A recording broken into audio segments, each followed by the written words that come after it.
Technologies. എല്ലാ വിധത്തിലുള്ള electrical, plumbing, solar, water heater, lightings, inverter, battery എന്നിവയുടെ സർവീസിംഗ് ചെയ്തു കൊടുക്കുന്നു. Spec technologies.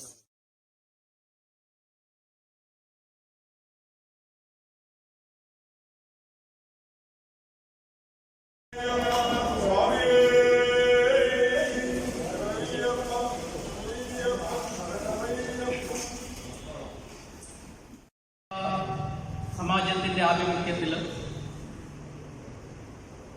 ഹൈന്ദവ സംഘടനകൾ പൂർണ്ണമായും സഹകരിച്ചും കൊണ്ട് കേരളത്തിലെ എല്ലാ ജില്ലകളിലും 14 ജില്ലകളിലും നടക്കുന്ന ഒരു സമരത്തിന് പുറത്ത് അന്താരാഷ്ട്ര അയ്യപ്പ മഹാസംഗമം ഇതേ സമയത്ത് ആഘോഷിക്കപ്പെടുക. ഈ ഒരു കാലഘട്ടം കൊറോണ എന്ന് പറയുന്ന COVID-19 എന്ന മഹാമാരി ലോകവ്യാപകമായി പടർന്ന് പന്തലിച്ച് നിൽക്കുന്ന ഈ സാഹചര്യത്തിൽ ചില നിബന്ധനകളോടുകൂടി നമുക്ക് വളരെ വേണ്ടപ്പെട്ട സക്രിയമായി പ്രവർത്തിച്ചുകൊണ്ടിരിക്കുന്ന നമ്മുടെ ഹൈന്ദവ നേതാക്കന്മാർ പലവരും പുറത്ത് നിൽക്കുന്നത്. ഇന്നലെ കസബ സ്റ്റേഷനിൽ നിന്ന് വിളിച്ച് ആധികാരികമായിട്ട് അവർ അന്വേഷിക്കുകയുണ്ടായി, നിങ്ങൾ എത്ര പേര് പങ്കെടുക്കുന്നു. അപ്പോൾ നമ്മൾ ആ പഥ്യം പാലിച്ചുകൊണ്ട് തന്നെ നടത്തുന്ന ഒരു സംഘടന എന്നുള്ള നിലയ്ക്കാണ് നമ്മൾ ഈ തരത്തിലുള്ള ഒരു കാര്യത്തിന് വേണ്ടി തയ്യാറായി. അന്തർദേശീയ നിലവാരത്തിൽ ഇങ്ങനെയൊരു അയ്യപ്പ മഹാസംഗമം നടത്താനുള്ള ഉദ്ദേശങ്ങളും അതിൻ്റെ ആവശ്യകതയും ശബരിമല വിഷയവും ആചാരങ്ങളും അനുഷ്ഠാനങ്ങളും പാലിച്ചുകൊണ്ട് നാം എങ്ങനെ മുന്നോട്ട് പോകണം എന്നുള്ളതിനെ കുറിച്ച് ഒരു വ്യക്തമായിട്ടുള്ള കാഴ്ചപ്പാട് നമ്മുടെ ആചാര്യന്മാർ നിശ്ചയമായിട്ടും നമുക്ക് തരുന്നതായിരിക്കും. ഈ ഒരു കാര്യക്രമത്തിലൂടെ കേരളത്തിലും പുറത്തും ഉള്ള അയ്യപ്പഭക്തന്മാരും ഹൈന്ദവ സമൂഹവും അത് പൂർണ്ണമായും ഉൾക്കൊണ്ടുകൊണ്ട് ഈ വർഷത്തെ ശബരിമല തീർത്ഥാടന യാത്ര നമ്മുടെ ആചാരങ്ങളെ ഹനിക്കപ്പെടുന്നതാകരുതോ, അനുഷ്ഠാനങ്ങളെ പാലിക്കാൻ നമുക്ക് സാധിക്കണം. അതിന് നമ്മുടെ ശബരിമല യാത്ര തടസ്സമാണെങ്കിൽ അതിനൊരു ഒഴിവ് കൊടുക്കുന്നതിനെ കുറിച്ച് നമ്മൾ ഗഹനമായിട്ട് ചിന്തിക്കേണ്ടതുണ്ട്. വളരെ പരമപ്രധാനമായിട്ടുള്ള ഒരു അയ്യപ്പ ഭക്തൻ ശബരിമലയിൽ എത്തിക്കഴിഞ്ഞാൽ ചെയ്യുന്ന ഒരു അഭിഷേകം, ഒരു ചടങ്ങാണ് നെയ്യഭിഷേകം. അത്തരത്തിലുള്ള പ്രധാനപ്പെട്ട ചടങ്ങുകൾ പോലും നടത്താനുള്ള അനുവാദം നമ്മുടെ അയ്യപ്പ ഭക്തന്മാർക്ക് അനുവദിക്കാത്തൊരു കാലഘട്ടമാണ് വരാൻ പോകുന്ന ഈ മണ്ഡല മകരവിളക്ക്. ഇങ്ങനെയുള്ളൊരു സാഹചര്യത്തിൽ മാത്രമല്ല, കൊറോണ വ്യാപിച്ചു കിടക്കുന്ന ഈ സന്ദർഭത്തിൽ അയ്യപ്പ ഭക്തന്മാരെ കൂട്ടം കൂട്ടമായി ലക്ഷങ്ങളോളം ശബരിമലയിൽ എത്തിക്കാനുള്ള ഒരു പ്രേരണയും പ്രചോദനവും സർക്കാരിന്റെ ഭാഗത്ത് ഉണ്ടാകുന്നുണ്ടെങ്കിൽ നിശ്ചയമായിട്ടും അതിൻ്റെ പിന്നിൽ ഒരു വഞ്ചനാത്മകമായിട്ടുള്ള ചിന്തയുണ്ട്, സ്വാർത്ഥ താല്പര്യങ്ങളുണ്ട് എന്ന് നമ്മുടെ ഹിന്ദു സമൂഹം മനസ്സിലാക്കേണ്ടതുണ്ട്.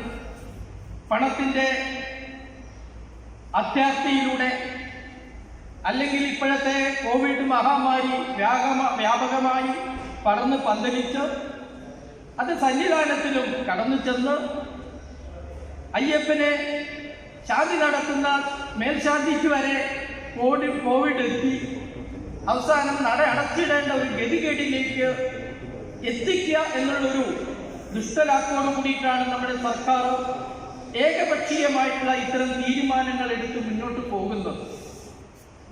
നിശ്ചയമായിട്ടും അത് നമ്മൾ മനസ്സിലാക്കി ഉണർന്ന് പ്രവർത്തിക്കാൻ, സക്രിയമായി മുന്നോട്ട് പോകാൻ നമുക്ക് കഴിയേണ്ടതുണ്ട്. അതിൻ്റെ ഒരു വിശകലനം സമാജത്തിന് ബോധ്യപ്പെടുത്തുക എന്നുള്ള ഉദ്ദേശത്തോടു കൂടിയിട്ടാണ് നമ്മൾ ഈ കാര്യക്രമം നിശ്ചയിച്ചിരിക്കുന്നത്.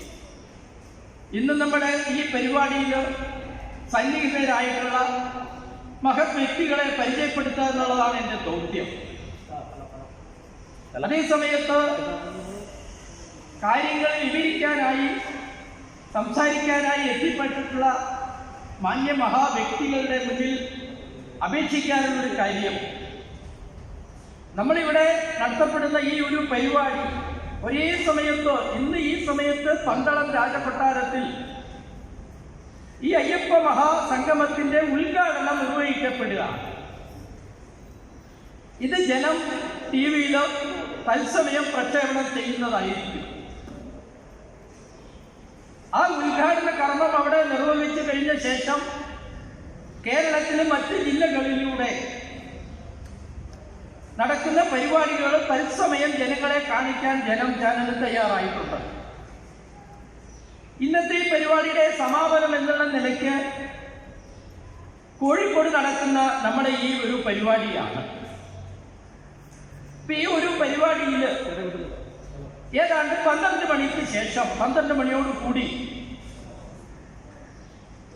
സംപൂജ്യ ചിദാനന്ദപുരി സ്വാമിജി അവർകൾ നമ്മുടെ ഹൈന്ദവ സമൂഹത്തോടായി ഭക്തന്മാരോടായി സംസാരിക്കും. അതാണ് നാം ചാനലിലൂടെ ജനങ്ങളെ കാണിക്കാൻ സമാപനം എന്നുള്ള നിലയ്ക്ക് ഉദ്ദേശിക്കുന്നത്. പിന്നീട് കൃതജ്ഞത, അതിനുശേഷം നമ്മുടെ ശരണഘോഷം, ശാന്തി മന്ത്രത്തോടുകൂടി നമ്മുടെ പരിപാടി 12:30 അവസാനിക്കും. അപ്പൊ ഈ ഒരു പരിപാടിയുടെ സൗകര്യത്തിനു വേണ്ടി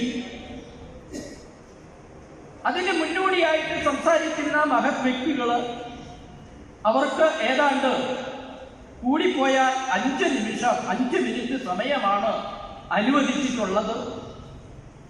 അല്ലെങ്കിൽ നമ്മൾ അന്തർ നിലവാരത്തിൽ നിശ്ചയിച്ചിട്ടുള്ള ഈ പരിപാടിക്ക് ഒരു തടസ്സം വരും. അത് വരാതിരിക്കാൻ പൂർണ്ണമായ സഹകരണം നമ്മുടെ ഭാഗത്ത് ഉണ്ടാകണം എന്നുള്ളൊരു കാര്യം അപേക്ഷിക്കുകയാണ്, സൂചിപ്പിക്കുക. ഈ സമയത്ത് ഇവിടെ ഭദ്രദീപം കൊളുത്തി നമ്മുടെ പരിപാടി ഉദ്ഘാടനം നിർവഹിച്ചിരിക്കുന്നത് കോഴിക്കോട് ചിന്മയ മിഷൻ സംപൂജ്യ സ്വാമി ചിദാത്മാനന്ദ അവർകളാണ്. അയ്യപ്പ സേവാ സമാജത്തിന്റെ പേരിൽ അദ്ദേഹത്തെ ഹൃദയംഗമായി സ്വാഗതം ആശംസിക്കുക. നമ്മുടെ ഇന്നത്തെ പരിപാടിയുടെ മഹനീയ അധ്യക്ഷസ്ഥാനം അലങ്കരിക്കുന്നത് കേരള ക്ഷേത്ര സംരക്ഷണ സമിതിയുടെ സംസ്ഥാന അധ്യക്ഷനായിട്ടുള്ള ശ്രീ PC കൃഷ്ണവർമ്മ രാജ അവർകളാണ്. അദ്ദേഹത്തെയും സ്നേഹത്തോടുകൂടി സ്വാഗതം ആശംസിക്കുന്നു. നമ്മുടെ ഇന്നത്തെ ഞാൻ നേരത്തെ സൂചിപ്പിച്ചു, മുഖ്യ അതിഥിയും മുഖ്യ പ്രഭാഷണവും നടത്താൻ വേണ്ടി ഇവിടെ എത്തിച്ചേർന്നിട്ടുള്ള സംപൂജ്യ ചിദാനന്ദപുരി സ്വാമി അവർക്ക് സമാജത്തിന്റെ പേരിൽ ഹൃദയംഗമായി സ്വാഗതം ആശംസിക്കുന്നു. സംഘത്തിന്റെ രാഷ്ട്രീയ സ്വയംസേവക സംഘത്തിന്റെ മാനനീയ പ്രാന്തകാര്യവാഹ് ശ്രീ ഗോപാലകുട്ടി മാസ്റ്റർ, അദ്ദേഹത്തിന്റെ സാന്നിധ്യം ഇവിടെ ഉണ്ട്. അദ്ദേഹത്തിനും ഹൃദയംഗമായി സ്വാഗതം ആശംസിക്കുന്നു.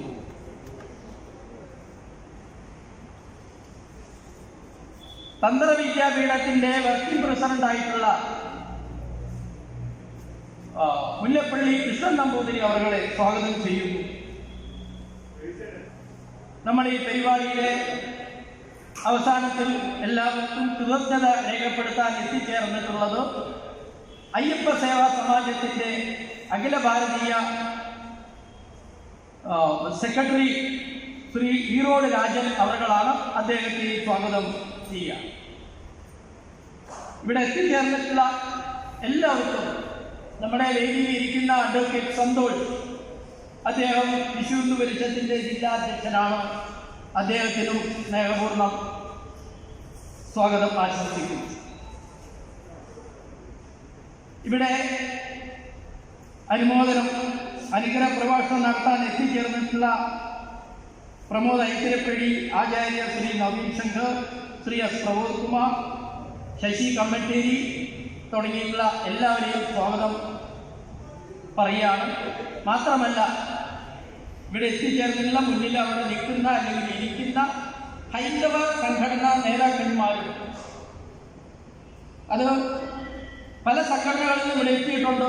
പണിക്കർ മഹാസഭയുണ്ട്, പുഷ്പക ബ്രാഹ്മണ സഭ, അതിൻ്റെ കേന്ദ്രീയ ഉപാധ്യക്ഷനുണ്ട്, മത്സ്യപ്രവർത്തക സംഘമുണ്ട്. ഇങ്ങനെ തുടങ്ങിയിട്ടുള്ള നിരവധി സംഘടനകൾ ഇവിടെ എത്തിയിട്ടുണ്ട്. അതിൻ്റെ എല്ലാ ചുമതലപ്പെട്ട ആൾക്കാർക്കും സ്നേഹത്തിൻ്റെ ഭാഷയിൽ സ്വാഗതം ആശംസിച്ചുകൊണ്ട്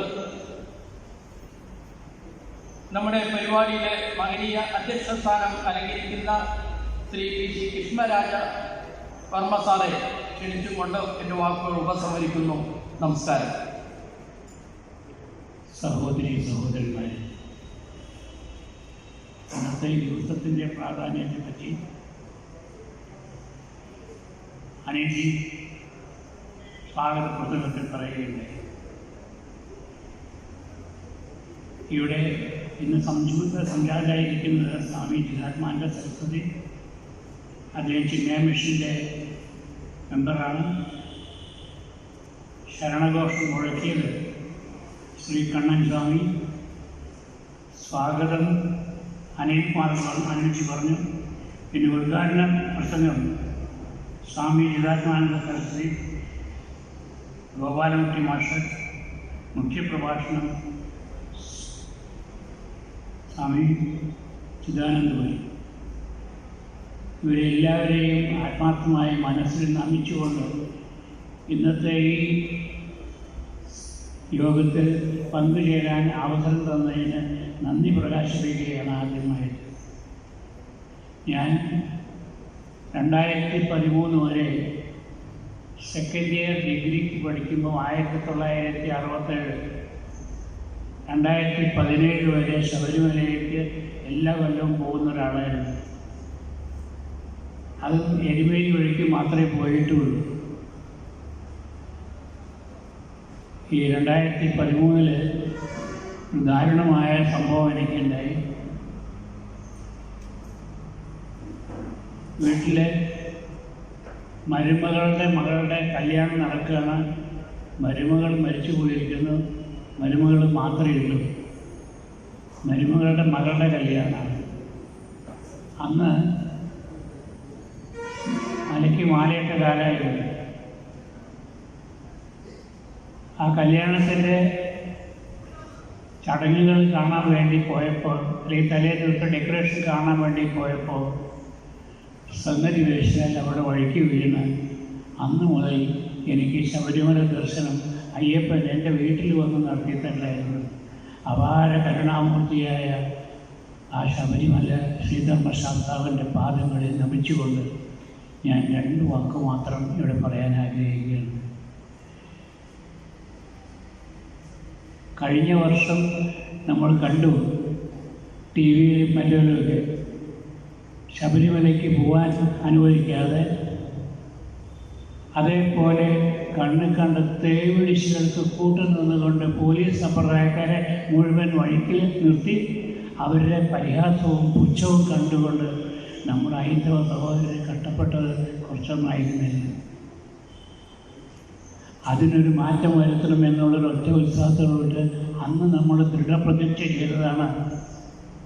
അധികം താമസിയാതെ അത് എങ്ങനെയെങ്കിലും നമ്മുടെ കയ്യിൽ സ്വന്തമാക്കണം, എന്നിട്ട് നമ്മളായിരിക്കണം ഇനിയുള്ള ശബരിമല ദർശനം നടത്തുന്നതിന് ഉത്തരവാദികൾ എന്നുള്ള ഒറ്റ വ്യാമോഹം, അത് ഒന്ന് മാത്രമാണ് ഇത്രയും പ്രേരിപ്പിച്ചത്. അതിലേക്ക് ഭാഗവാക്കാവാൻ വന്നിരിക്കുന്ന നിങ്ങളെല്ലാവരെയും ആത്മാർത്ഥമായി നിങ്ങളിൽ പങ്കുചേരണമെന്നും എല്ലാവിധ സഹായ സഹകരണങ്ങളും ചെയ്യണമെന്നും കടന്നപ്പള്ളി രാമേന്ദ്രൻ ഇന്നലെ പറഞ്ഞു. എല്ലാവർക്കും സ്വർഗം, എല്ലാവർക്കും കിടക്കാം, 1000 ആളിൽ കൂടുതലാവാൻ പാടില്ല. ഇതൊക്കെ പറഞ്ഞിട്ടും ആൾക്കാർ പോകാനില്ലാത്തൊരവസ്ഥയാണ് അവിടെ. ജനങ്ങൾക്കറിയാം ആരുടെ അടുത്താണ് പോകുന്നത്, എങ്ങനെയാണ് ദർശനം നടത്തേണ്ടതെന്നൊക്കെ. അത് പരിപൂർണമായിട്ട് നടത്താൻ നിങ്ങൾ ഓരോരുത്തരുടെയും സഹായ സഹകരണങ്ങൾ ആവശ്യമാണ് എന്ന് ആത്മാർത്ഥമായി നിങ്ങളോട് ഓർമ്മിപ്പിച്ചുകൊണ്ട് യാ ദേവി സർവഭൂതേഷു ബുദ്ധിരൂപേണ സംസ്ഥിത നമസ്തേ നമോ നമ. അമ്മ വേണ്ടത്ര ഊർജവും ഓജസ്സും ഒക്കെ ഓരോരുത്തർക്കും തരട്ടെ എന്ന് മാത്രം ആഗ്രഹിച്ചുകൊണ്ട് നിർത്തുന്നു. വന്ദേ മാതരം. ുള്ള എല്ലാ മഹാത്മാക്കളുടെയും പാതാരബന്ധങ്ങളിൽ നമസ്കരിക്കുന്നു. സ്വാമി ശരണമയ്യപ്പൻ. കോവിഡ് എന്ന മഹാമാരി ഈ ലോകത്ത് വ്യാപനം തുടങ്ങിയിട്ട് ഏകദേശം 1 വർഷമാകാൻ പോവുകയാണ്. പക്ഷേ ഇതിൻ്റെ ദുരന്തങ്ങൾ ഇനി എത്ര നാൾ മുന്നോട്ട് നീണ്ടു നിൽക്കുമെന്ന് പോലും നമുക്കിപ്പോൾ അറിയാൻ സാധിക്കുന്നില്ല. സാമ്പത്തിക മേഖലയായാലും ശരി, എല്ലാ മേഖലയിലും നമുക്കൊരു വലിയ തിരിച്ചടിയാണ് ഇന്ന് ലോകത്ത് കിട്ടിക്കൊണ്ടിരിക്കുന്നത് എന്ന് നമുക്കൊക്കെ അറിയാം. എന്നാൽ എല്ലാ വൈഷമ്യങ്ങളുടെയൊക്കെ ഇടയിൽ പോലും ചില പ്രത്യാശകളൊക്കെ നമുക്ക് കാണാനും സാധിക്കുന്നുണ്ട്. അതിലൊന്നാണ് നമുക്കൊക്കെ നഷ്ടപ്പെട്ടുകൊണ്ടിരുന്ന ഒരു കുടുംബ സങ്കല്പത്തിലേക്കുള്ള തിരിച്ചുപോക്ക്. ഒരു കാലത്ത് കുടുംബാംഗങ്ങൾക്ക് പരസ്പരം ഒരുമിച്ചിരിക്കുവാനോ, ഒരുമിച്ച് പ്രാർത്ഥിക്കുവാനോ, ഒരുമിച്ച് ഭക്ഷണം കഴിക്കുവാനോ പോലും സമയമില്ലായിരുന്ന ഒരു കാലഘട്ടത്തിൽ നിന്നും 5-8 മാസമായിട്ട് നമ്മുടെ ഭൂരിപക്ഷം ഭവനങ്ങളിലും കുടുംബാംഗങ്ങളുടെ ഒരു സജീവ സാന്നിധ്യം, അവരുടെ കൂട്ടായ്മ ഉണ്ടായിട്ടുണ്ട്. തീർച്ചയായിട്ടും ഇതൊരു ഭഗവത് ഇച്ഛയാണ്, അയ്യപ്പൻ്റെ ഇച്ഛ തന്നെയാണ്.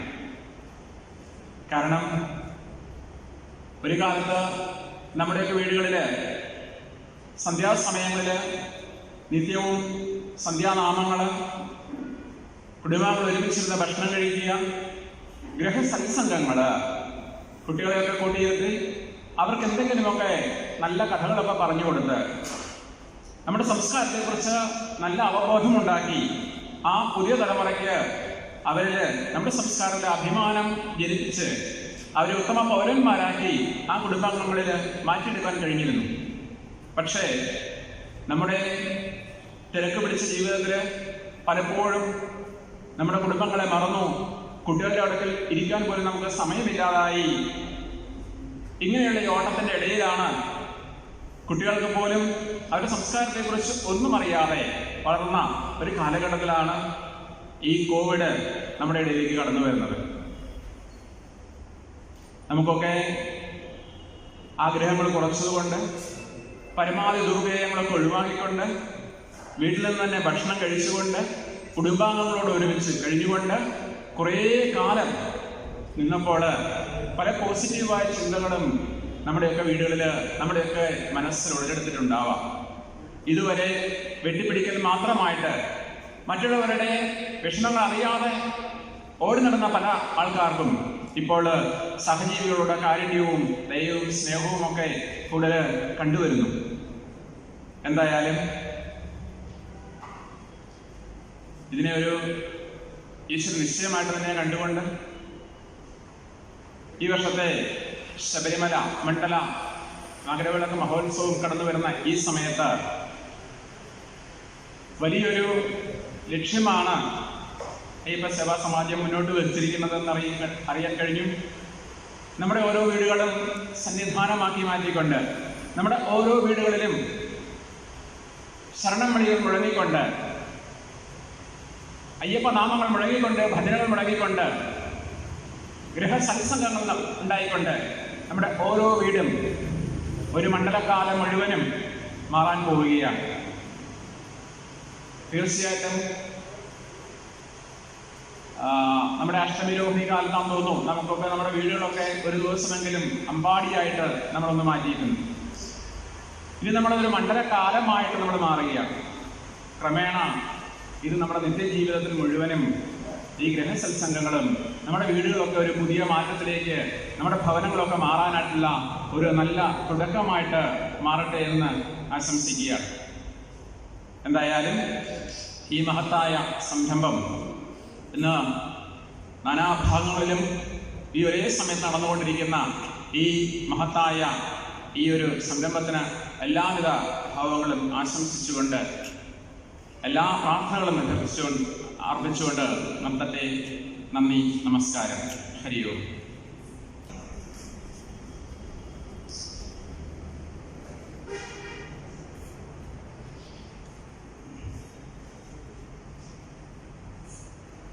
സമാരാധനായ അധ്യക്ഷനവകളെ, സംപൂജ്യരായ സ്വാമിജിമാരെ, വേദിയിലിരിക്കുന്ന മറ്റ് വിശിഷ്ടരെ, പ്രിയപ്പെട്ട സഹോദരന്മാരെ, സഹോദരിമാരെ, എല്ലാവർക്കും എൻ്റെ വിനീതമായ നമസ്കാരം. ശബരിമല അയ്യപ്പ സേവാ സമാജത്തിൻ്റെ ആഭിമുഖ്യത്തിൽ അന്തർദേശീയമായി തന്നെ നടക്കുന്ന ഈ ഒരു അയ്യപ്പ മഹാസംഗമം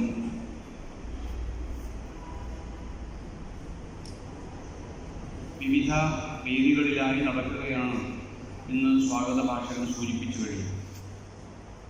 കേരളത്തിലും കേരളത്തിന് പുറത്തും ഭാരതത്തിന് പുറത്തും ഇതുമായി ബന്ധപ്പെട്ടുകൊണ്ട് വേദികൾ ഒരുക്കുകയും അതിൽ അവർ പങ്കാളികളാവുകയും ചെയ്തുകൊണ്ടിരിക്കുന്നുണ്ട്. ഇത്തവണത്തെ ശബരിമല തീർത്ഥാടന സമയം ഇവിടെ എല്ലാവരും സൂചിപ്പിച്ചതുപോലെ ആചാരപരമായ കാര്യങ്ങൾ നിർവഹിച്ചുകൊണ്ട് നമുക്ക് തീർത്ഥാടനം നടത്താൻ സാധിക്കാത്തൊരു സാഹചര്യമാണ്. അത്തരമൊരു സാഹചര്യത്തിൽ ശബരിമലയിലേക്കുള്ള തീർത്ഥാടനം ഒഴിവാക്കുകയും നമ്മുടെ എല്ലാം ഭവനങ്ങൾ തന്നെ സന്നിധാനമാക്കി മാറ്റുകയും ചെയ്യണം എന്നുള്ളതാണ് അയ്യപ്പ സേവാ സമാജവും അതേപോലെ ഹൈന്ദവ സംഘടനകളും എല്ലാം തന്നെ ഭക്തന്മാരോട് സൂചിപ്പിക്കുന്നത്. സർക്കാർ ദേവസ്വം ബോർഡിനോട് പോലും ആലോചിക്കാത്ത രീതിയിൽ താന്തോന്നിത്ത രീതിയിലുള്ള നിരവധി കാര്യങ്ങൾ നടത്തിക്കൊണ്ടിരിക്കുന്നു. അതിൻ്റെ ഭാഗമായാണ് ഈ ഒരു തീർത്ഥാടനത്തെയും അവർ ചില തീരുമാനങ്ങൾ എടുത്തിട്ടുള്ളത്. ശബരിമല തീർത്ഥാടനം കഴിഞ്ഞ വർഷവും നമ്മൾ പറഞ്ഞതാണത് വ്രതശുദ്ധിയോടുകൂടി ആചരണങ്ങളോടുകൂടി നടക്കേണ്ട ഒരു തീർത്ഥാടനമാണ്. മറ്റ് പല ക്ഷേത്രങ്ങളിലും നമ്മൾ പോകുന്നത് പോലെ ക്ഷേത്രാടനം നടത്തി വരിക എന്നുള്ളതല്ല. അതേപോലെ വർഷത്തിൽ 365 ദിവസവും പോയി ക്ഷേത്ര ദർശനം ചെയ്യുന്ന സംവിധാനവും അവിടെ ഇല്ല എന്ന് നമുക്കറിയാം. അതിൻ്റെയൊക്കെ പിന്നിൽ ആചാരപരമായ പാരമ്പര്യ അധിഷ്ഠിതമായ കാര്യങ്ങളും അതിൻ്റെതായ സൈദ്ധാന്തിക വശങ്ങളുമുണ്ട് എന്നുള്ളതും ഒരു യാഥാർത്ഥ്യമാണ്. പക്ഷെ അത്തരത്തിലുള്ള കാര്യങ്ങളെയെല്ലാം തന്നെ തകിടം മറിക്കുക, തകർക്കുക എന്നുള്ളതാണ് സർക്കാരിൻ്റെ പ്രധാനപ്പെട്ട ഉദ്ദേശം. അവരാകെ ഒരു കാര്യം മാത്രമേ നോക്കുന്നുള്ളൂ, പണം വരാനുള്ള എന്തെങ്കിലും സംവിധാനം ഒരുക്കാൻ കഴിയുമോ, ഏത് വഴിയിലൂടെ ആയാലും പണം ഉണ്ടാക്കുക എന്നതിൽ കവിഞ്ഞ് മറ്റൊന്നും അവരുടെ പുസ്തകത്തിലില്ല എന്നുള്ളതാണ് യാഥാർത്ഥ്യം. സാധാരണയായി ശബരിമല പോകുന്ന ഏതൊരു ഭക്തനും അവിടെ പ്രധാനമായി നിർവഹിക്കുന്ന അവൻ്റെ വഴിപാടാണ് നെയ്യഭിഷേകം. പക്ഷെ നെയ്യഭിഷേകത്തിനുള്ള അവസരം അവിടെ ഇല്ല. പമ്പയിൽ മുങ്ങിക്കുളിക്കുന്നതിനോ അവിടെ പമ്പ സദ്യ നടത്തുന്നതിനോ അതിനുള്ള അനുവാദമില്ല. സന്നിധാനത്തോ പരിസര പ്രദേശങ്ങളിലോ വിരിവെക്കുവാനോ നിൽക്കുവാനോ കിടക്കുവാനോ അനുവാദമില്ല. ഇങ്ങനെയൊന്നുമില്ലാതെ അവിടെ ചെന്ന് വഴിപാടായി പണം നിക്ഷേപിച്ച് തിരിച്ചു പോകുന്ന തീർത്ഥാടന കേന്ദ്രത്തിനു പകരം ഒരു ടൂറിസത്തിൻ്റെ സംവിധാനത്തിൻ്റെ ഭാഗമായിട്ടാണ് സർക്കാർ ഇതിനെ നടത്താൻ ഉദ്ദേശിക്കുന്നത്. അതുകൊണ്ട് തന്നെ സാധാരണ ഭക്തജനങ്ങൾ ചിന്തിക്കേണ്ടത് അങ്ങനെ ഒരു ടൂറിസത്തിന് ഭാഗമായി നമ്മൾ ശബരിമലയിൽ പോകേണ്ടതുണ്ടോ എന്നാണ്. ഒരു ക്ഷേത്രത്തിലേക്ക് നമ്മൾ പോകുന്ന സമയത്ത്, പ്രത്യേകിച്ചും ശബരിമലയിൽ പോകുമ്പോൾ 41 ദിവസത്തെ വ്രതാചരണമുണ്ട്, അതിൻ്റെ മുദ്രധരിക്കലുണ്ട്. അതുമായി ബന്ധപ്പെട്ടുകൊണ്ട് ആ സ്വാമി മാത്രമല്ല അവരുടെ കുടുംബങ്ങളെല്ലാം തന്നെ വ്രതശുദ്ധമായ ഒരു ജീവിത വ്യവസ്ഥയോടുകൂടി മനസ്സ് പവിത്രീകരിച്ചുകൊണ്ട്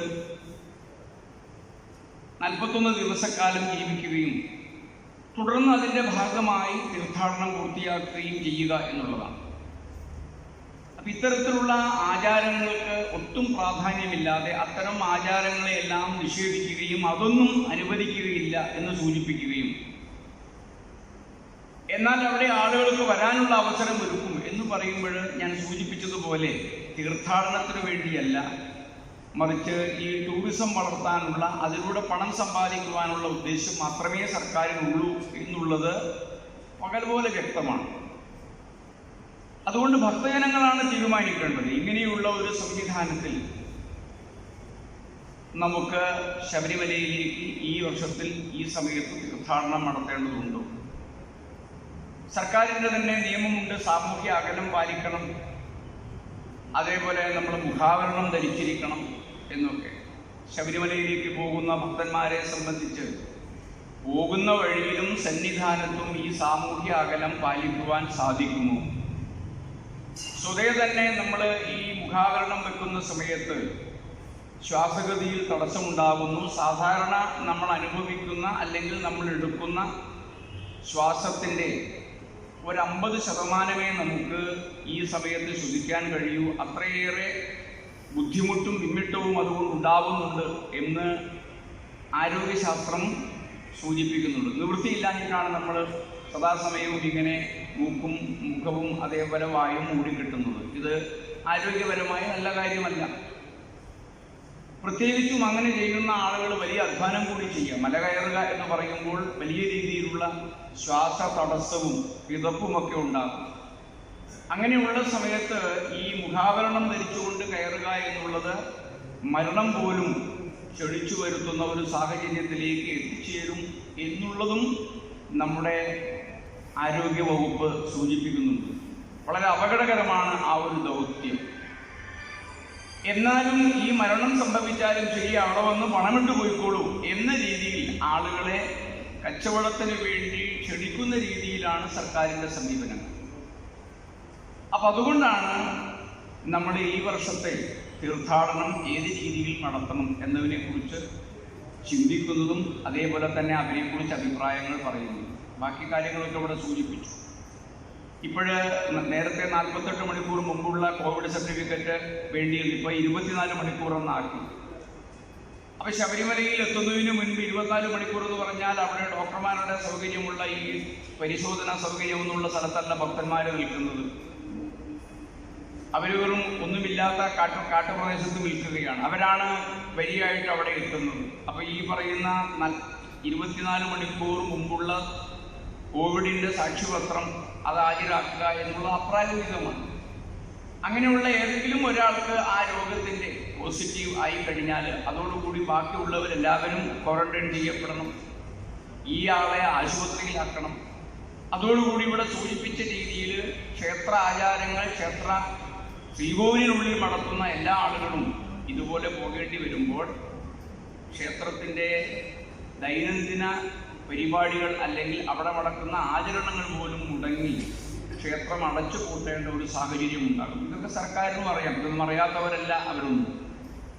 അപ്പോൾ അതൊക്കെ എന്ത് സംഭവിച്ചാലും ശരി, ഇതിൻ്റെ പാവനത്വത്തെയോ അല്ലെങ്കിൽ ആധ്യാത്മികതയെയോ അതിൻ്റെതായ ഭക്തജനങ്ങളുടെ മനസ്സിലുള്ള വികാരങ്ങളെയോ ഒന്നും പരിഗണിക്കാതെ പണം മാത്രം ഉണ്ടാക്കുവാൻ വേണ്ടിയുള്ള ഒരു വ്യാവസായിക സംരംഭം എന്നുള്ള നിലയ്ക്ക് മാത്രമാണ് ഇതിനെ കാണുന്നത് എന്നുള്ളത് കൊണ്ടാണ് ഭക്തജനങ്ങളോട് ഇത്തവണ നമ്മൾ ചിന്തിക്കണം എന്ന് സൂചിപ്പിക്കുന്നത്. ഇത് ശബരിമലയിലേക്ക് പോകാതിരിക്കാൻ വേണ്ടിയുള്ള ഒരു പ്രചരണമല്ല നമ്മുടെ. ഈ ഒരു അവസരത്തിൽ നമുക്ക് ശബരിമലയിലേക്കുള്ള നമ്മുടെ തീർത്ഥാടനം അതിൻ്റെ വിധിയനുസരിച്ച് നിർവഹിക്കാൻ സാധിക്കാത്ത സാഹചര്യത്തിൽ അത് നമ്മൾ വീട്ടിലിരുന്നുകൊണ്ട് നമുക്ക് ഭഗവാനെ സ്മരിക്കുകയും ഭഗവാനെ ദർശിക്കുകയും ചെയ്യാൻ സാധിക്കും. ഈശ്വര സർവഭൂതാനാം എന്ന് കൃഷ്ണൻ തന്നെ സൂചിപ്പിക്കുന്നുണ്ട്. അതുകൊണ്ട് എല്ലാ ജീവജാലങ്ങളുടെയും ഹൃദയത്തിൽ തന്നെ ഈശ്വരനുണ്ട്. ഈ സാക്ഷാൽ അയ്യപ്പൻ നമ്മുടെയൊക്കെ മനസ്സിലും നമ്മുടെയൊക്കെ ഗൃഹങ്ങളിലുമുണ്ട്. നമ്മുടെ വിശ്വാസവും അതാണ്. നമ്മളെ സംബന്ധിച്ച് ഈശ്വരൻ എന്ന് പറയുന്നത് നമ്മളിൽ നിന്ന് അകന്നു നിൽക്കുന്ന ഒരു വ്യക്തിയല്ല, അന്തര്യാമിയാണ്. അപ്പൊ അതൊക്കെ നമുക്ക് അറിയാവുന്നതുകൊണ്ട് നാം നമ്മുടെ ഭവനത്തെ തന്നെ സന്നിധാനമാക്കി ഈ വർഷം മാറ്റിക്കൊണ്ട് അവിടെ ഭജനയും പൂജയും ആരാധനയും അർച്ചനയും ഒക്കെയായി അയ്യപ്പ അനുഗ്രഹം നമ്മുടെ വീടുകളിൽ നിന്ന് തന്നെ ഏറ്റെടുക്കുകയും ഈ വർഷം നമുക്ക് അവിടെ എത്താൻ സാധിക്കാത്തതിന് അയ്യപ്പന് വഴിപാടായി ഒരു കിഴി ഒഴിഞ്ഞു വെക്കുകയും അടുത്ത വർഷത്തിൽ നമുക്ക് പോകാൻ കഴിയുമ്പോൾ അതവിടെ സമർപ്പിച്ച് നമ്മുടെ സായുജ്യം പൂർത്തീകരിക്കുകയും ചെയ്യുക എന്നുള്ളതാണ് ഉത്തമം. അപ്പം ഇത്തരമൊരു കാര്യത്തെ ഉദ്ദേശിച്ചുകൊണ്ട് ഭക്തജനങ്ങൾ, അതേപോലെ 60 വയസ്സ് കഴിഞ്ഞ ആളുകൾക്ക് പുറത്തേക്ക് ഇറങ്ങാൻ പാടില്ല എന്നാണ് പൊതു നിർദ്ദേശം. നമ്മുടെ ഗുരുക്കന്മാർ എന്ന് പറഞ്ഞാൽ അതൊക്കെ കഴിഞ്ഞവരാണ്. ഇപ്പം ഇവിടെ ശരണം വിളിച്ച നമ്മുടെ ശ്രീ കണ്ണൻ സ്വാമി അവരൊക്കെ ഈ 60 കഴിഞ്ഞവരാണ്.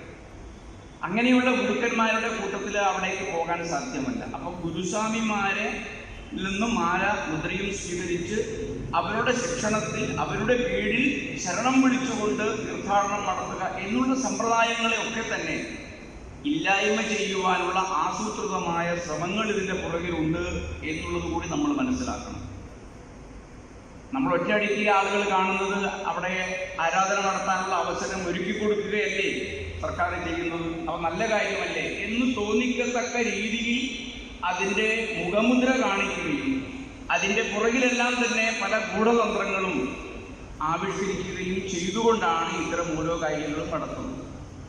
അതുകൊണ്ട് അത് ഭക്തജനങ്ങളെ ബോധ്യപ്പെടുത്തുക, ഭക്തജനങ്ങൾക്ക് ഈ ബോധവൽക്കരണത്തിലൂടെ ഈ പറഞ്ഞ രീതിയിൽ അവനവൻ്റെ വീട്ടിൽ ഇരുന്നു കൊണ്ട് തന്നെ ഭവനത്തെ സന്നിധാനമാക്കുവാനുള്ള അവസരമൊരുക്കുക എന്നുള്ളതാണ് നമ്മൾ ഈ ഒരു അയ്യപ്പ മഹാസംഗമം കൊണ്ടും ആളുകളോട് ഭക്തജനങ്ങളോട് ഉദ്ബോധിപ്പിക്കുവാൻ ഉദ്ദേശിക്കുന്നത്. അപ്പോൾ അതിനുവേണ്ടി നമ്മുടെ എല്ലാം പ്രവർത്തനങ്ങൾ ഉണ്ടാവണം. ഹിന്ദുത്വത്തെ തകർക്കുക, ഹിന്ദു ആദർശങ്ങളെ തകർക്കുക, നമ്മുടെ ജീവിത സംവിധാനങ്ങളെയും പാരമ്പര്യങ്ങളെയും സംസ്കാരത്തെയും നശിപ്പിക്കുക, ഇത് വളരെ വളരെ ആസൂത്രിതമായി നടക്കുകയും അതോടൊപ്പം തന്നെ ചില പ്രത്യേക മതങ്ങളെ വാരിക്കോരി സ്വീകരിച്ച് അവർക്ക് അനാവശ്യമായ രീതിയിലുള്ള അനുകൂലനങ്ങൾ പോലും കൊടുത്തുകൊണ്ട് അവരെയൊക്കെ തലയിലേറ്റി നടക്കുകയും ചെയ്യുന്നത് നമ്മൾ കാണുന്നുണ്ട്. അപ്പോൾ ഹിന്ദുക്കൾ എന്ന രീതിയിൽ നമുക്ക് മുന്നോട്ട് ജീവിക്കേണ്ടതുണ്ട്. നമ്മുടെ ഭാവി തലമുറയും ഹിന്ദുക്കളായി തന്നെ ജീവിക്കണം.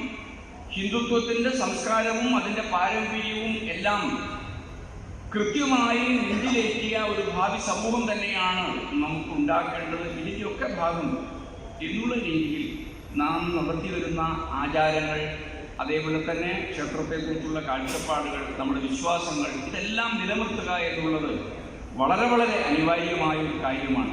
അപ്പോൾ ആ കാര്യത്തിൽ വളരെ ഗൗരവത്തോടുകൂടി ഇത്തരം ബോധവൽക്കരണം നടത്താൻ പ്രാദേശികമായി നമ്മുടെയൊക്കെ ഭാഗത്ത് ഉള്ള അയ്യപ്പന്മാരോ സാധാരണക്കാരോ മാലയിടാൻ ഉദ്ദേശിക്കുന്നുണ്ട്. മാലയിടണ്ട എന്ന് പറയേണ്ട ആവശ്യമില്ല, അവർ മാലയിടട്ടെ. പക്ഷെ അത് ഈ വർഷം പോകണമെന്നില്ല, മാലയിട്ട വർഷം തന്നെ പോകണമെന്നില്ല. ഒരു വർഷം മുഴുവനും വേണമെങ്കിൽ വ്രതധാരികളായി അവർക്ക് ജീവിക്കാം, അത്രയും നല്ലതാണ്. ഇനി അല്ലെങ്കിൽ ആ 41 ദിവസം അവർ മാലയിടുകയും സ്വന്തം സാഹചര്യത്തിൽ എല്ലാ ആചാരങ്ങളെയും ലംഘിച്ചുകൊണ്ടും അതിന് നിഷിദ്ധമായും സർക്കാരിൻ്റെ താല്പര്യമനുസരിച്ച് ഇത് നടത്തപ്പെടുന്നു എന്നുള്ളത് അംഗീകരിക്കുവാൻ സാധിക്കുന്ന ഒരു കാര്യമല്ല. അതുകൊണ്ട് സർക്കാരല്ല ഇത് തീരുമാനിക്കേണ്ടത്. ഇത് തീരുമാനിക്കാൻ ആചാര്യന്മാരുണ്ട്, തന്ത്രിവര്യന്മാരുണ്ട്, അതിനെക്കുറിച്ച് അറിയാവുന്നവരുണ്ട്, ഇത്തരം കാര്യങ്ങളിൽ അധികന്മാരായ ആളുകളുണ്ട്. എവിടെയെങ്കിലും കുത്തിരിക്കുന്ന ഒരു IAS ഉദ്യോഗസ്ഥനോ അല്ലെങ്കിൽ ആ IAS ഉദ്യോഗസ്ഥനെ ഭരിക്കുന്ന ഏതാനും മന്ത്രിമാരോ അവരും കൂടി തീരുമാനിക്കേണ്ട ഒരു കാര്യമല്ല ഈ ഒരു ഹിന്ദുത്വത്തിൻ്റെ അല്ലെങ്കിൽ ഹൈന്ദവ സമൂഹത്തിൻ്റെ പ്രഥമവും പ്രധാനവുമായ ഇത്തരം കാര്യങ്ങൾ. അതുകൊണ്ട് അത് നമ്മൾ അംഗീകരിക്കാൻ തയ്യാറല്ല എന്നുള്ളത് തന്നെയാണ് നമുക്ക് പ്രഖ്യാപിക്കാനുള്ളത്. അതുകൊണ്ട് ഏതായാലും ഈ ഒരു സംരംഭം ഇത് വലിയൊരു സന്ദേശമാണ് സമൂഹത്തിന് കൊടുക്കുന്നത്. ഇത് ഈ പറഞ്ഞതുപോലെ നമ്മളിവിടെ ഇത്രയും ചുരുങ്ങിയ ആളുകളാണ് ഇരിക്കുന്നതെങ്കിൽ ഇത് ലോകത്തിൻ്റെ കേരളത്തിൽ മുഴുവനും ഭാരതത്തിൽ മറ്റു സ്ഥലങ്ങളിലും ഒക്കെ കാണത്തക്ക രീതിയിലുള്ള സംവിധാനങ്ങൾ ഒരുക്കിക്കൊണ്ട് വലിയ ഒരു ഭക്ത ജനാവലിയെ, ഒരു ഹിന്ദു സമൂഹത്തെ ബോധവൽക്കരിക്കുവാനുള്ള ഒരു പരിപാടിയുടെ ഭാഗമാണ് ഇത് നമ്മൾ മനസ്സിലാക്കണം. അവന് എല്ലാവിധ വിജയങ്ങളും അതേപോലെ അതിൻ്റെ ദൗത്യ പൂരണത്തിനുള്ള അവസരവും ഉണ്ടാകട്ടെ എന്ന് ആത്മാർത്ഥമായി അയ്യപ്പനോട് പ്രാർത്ഥിച്ചുകൊണ്ട് നിർത്തുന്നു. നമസ്കാരം.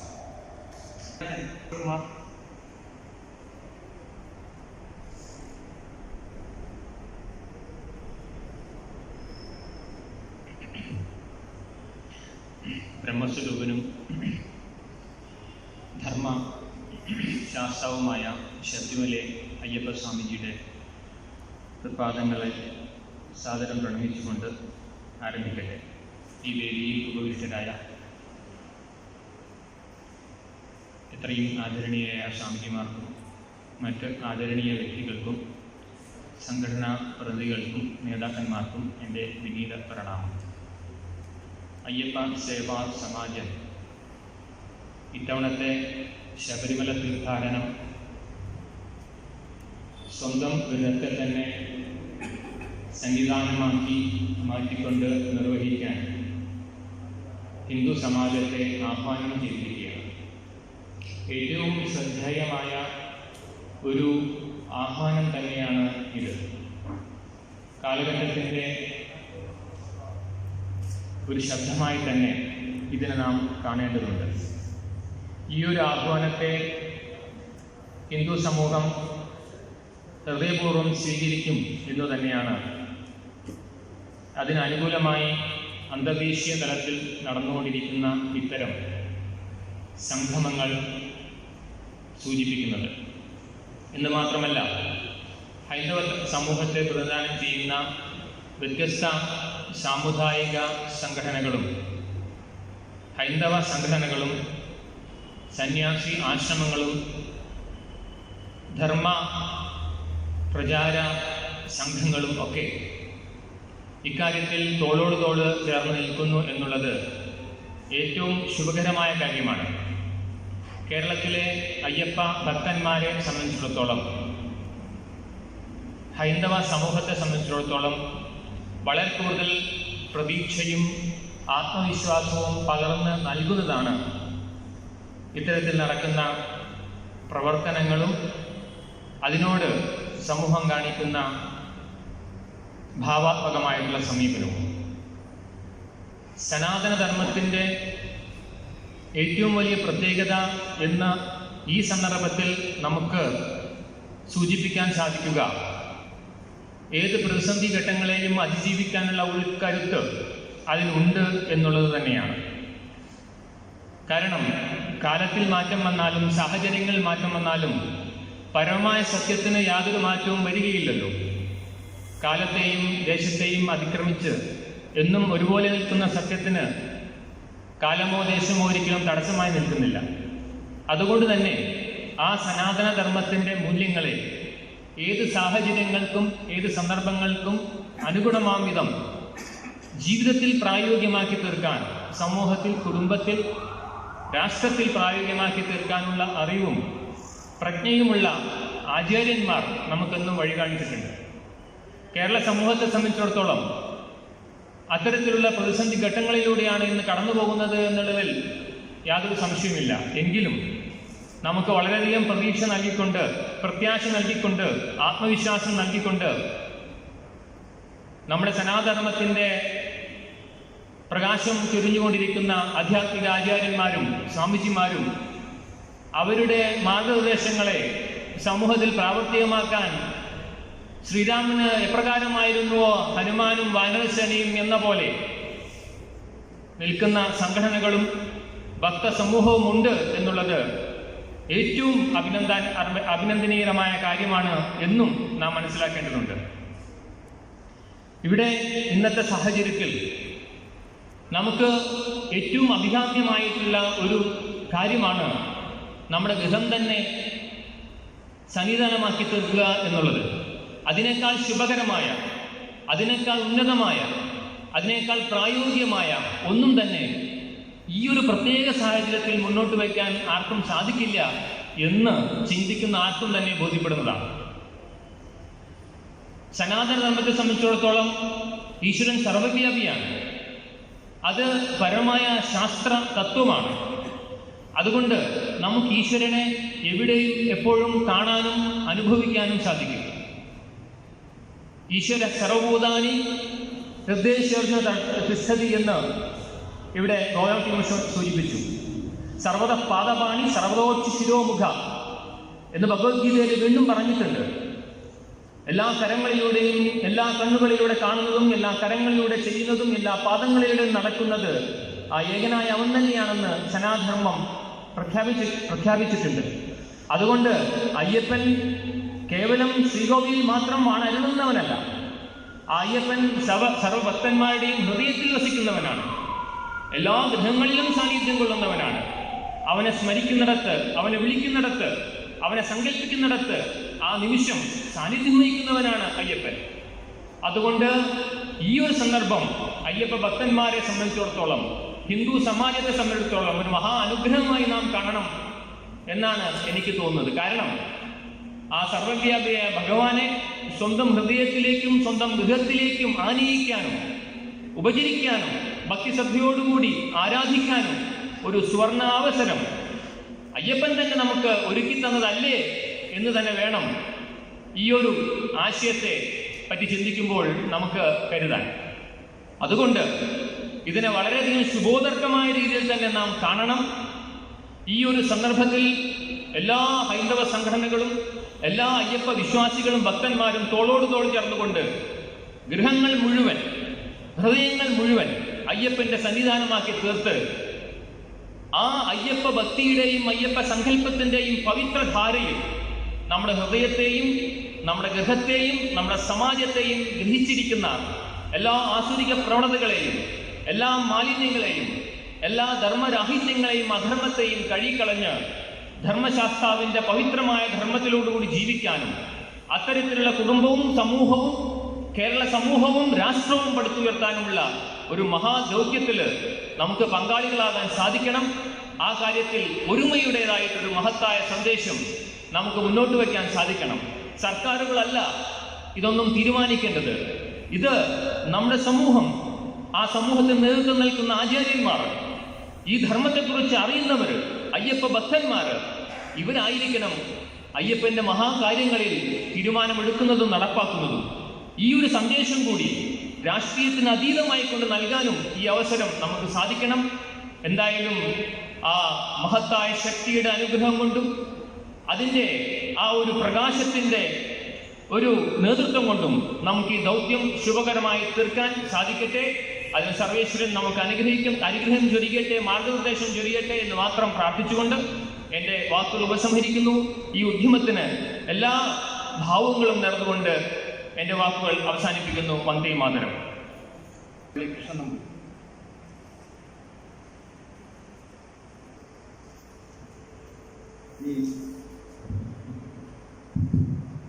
നമസ്കാരം. ഈ സമ്മേളനത്തിൻ്റെ ആദരണീയനായ അധ്യക്ഷൻ ശ്രീ കൃഷ്ണവർമ്മരാജ സാർ അവർ, സമരാധ്യരായ സ്വാമിജിമാർ, മറ്റു വേദിയിലും സരസിലും ഇരിക്കുന്ന മഹത്തുക്കളെ, എല്ലാവർക്കും എൻ്റെ വിനീതമായ നമസ്കാരം. വലിയൊരു ആശങ്കയിലാണ്. മറ്റൊരു മണ്ഡലകാലം കൂടി ഇവിടെ സമാഗതമാകുന്ന സമയത്ത് നമ്മളെ സനാതന ധർമ്മവിശ്വാസികളെ സംബന്ധിച്ചിടത്തോളം കഴിഞ്ഞ കുറച്ച് വർഷങ്ങളായിട്ട് ഓരോരോ ക്ഷേത്രങ്ങളിലും, ശബരിമല അടക്കമുള്ള നിരവധി ക്ഷേത്രങ്ങളെ സംബന്ധിച്ച്, പ്രത്യേകിച്ച് ശബരിമല വലിയൊരു ആശങ്കയിലും ഭീതിയിലും പേടിയിലും നമ്മൾ വളരെ വളരെ ആശങ്കയിലും ഒക്കെ 2-3 വർഷമായിരുന്നു എന്നുണ്ടെങ്കിൽ, അതൊക്കെ ഈ നല്ലൊരു ഭാവി നമുക്ക് പ്രതീക്ഷിച്ചുകൊണ്ടിരിക്കുന്ന സമയത്താണ് ലോകത്തെ മുഴുവൻ പിടിച്ച് നിർത്തിക്കൊണ്ട് നിശ്ചലമാക്കിക്കൊണ്ട് ഒരു കോവിഡ് മഹാമാരി വന്നു ചേർന്നത്. അതിൻ്റെ ആ സാഹചര്യം മനസ്സിലാക്കിക്കൊണ്ട് എല്ലാ ക്ഷേത്രങ്ങളിലും ഉത്സവമോ മറ്റ് പരിപാടികളൊക്കെ തന്നെ മാറ്റിവെച്ചുകൊണ്ട് സാമൂഹ്യ അകലം പാലിച്ചുകൊണ്ട് നമ്മൾ ഇതിനു മുമ്പുള്ള പ്രാസംഗികർ സൂചിപ്പിച്ച പോലെ നമ്മൾ നമ്മളുടേതായ ഭവനങ്ങളിൽ തന്നെ പ്രാർത്ഥനയുമായി മുഴുകി കഴിയുകയാണ്. ഏതെങ്കിലും മഹാമാരിയോ പ്രളയ ദുരന്തമോ പ്രകൃതിക്ഷോഭമോ ഉണ്ടെങ്കിൽ ഈ തരം ക്ഷേത്രാരാധനകൾ, അവിടെ നടക്കുന്ന ചടങ്ങുകളടക്കം പരമാവധി ചുരുക്കിക്കൊണ്ടോ അല്ലെങ്കിൽ മാറ്റിവെച്ചുകൊണ്ടോ നടത്താമെന്ന് ശാസ്ത്രം നമ്മളെ ഉപദേശിക്കുന്നുണ്ട്. അതിൻ്റെ അടിസ്ഥാനത്തിൽ ശബരിമല അടക്കമുള്ള ഉത്സവങ്ങൾ മാറ്റിവെച്ചു. പത്മനാഭ സ്വാമി നിരവധി ക്ഷേത്രത്തിലെ എല്ലാ ചടങ്ങുകളും മാറ്റിവെച്ചു. അങ്ങനെ മാസങ്ങളോളായി കഴിഞ്ഞിരിക്കുമ്പോൾ കഴിഞ്ഞ മാർച്ച് മാസത്തിൽ ശബരിമല ഉത്സവം നടത്താൻ നിശ്ചയിച്ചത് മാറ്റിവെച്ചു. അത് കഴിഞ്ഞപ്പോൾ ദേവസ്വം ബോർഡ് ഒരു തീരുമാനമെടുത്തു, ജൂണിൽ ഉത്സവം നടത്താം. ജൂണിൽ ഉത്സവത്തിൻ്റെ കാര്യം തന്ത്രി അദ്ദേഹവുമായി സംസാരിച്ചു. പക്ഷേ ഏപ്രിൽ മാസത്തിൽ നമ്മളെല്ലാം പ്രതീക്ഷിച്ചിരുന്നത് മെയ് മാസം 5-ാം തീയതി 2-ാം തീയതിയോ ആ കോവിഡ് കഴിഞ്ഞ് മെയ് മാസം അവസാനത്തോടു കൂടി ഒരു സമാധാനമാവും നമ്മുടെ ലോകത്തെ ഈ കോവിഡ് വിഷയം എന്നുള്ളതാണ്. അതിൻ്റെ അർത്ഥത്തിൽ തന്ത്രി അദ്ദേഹം സമ്മതിച്ചു എന്നാണ് ഞാൻ മനസ്സിലാക്കുന്നത്. ഏപ്രിൽ മാസത്തിൽ സമ്മതിച്ചു.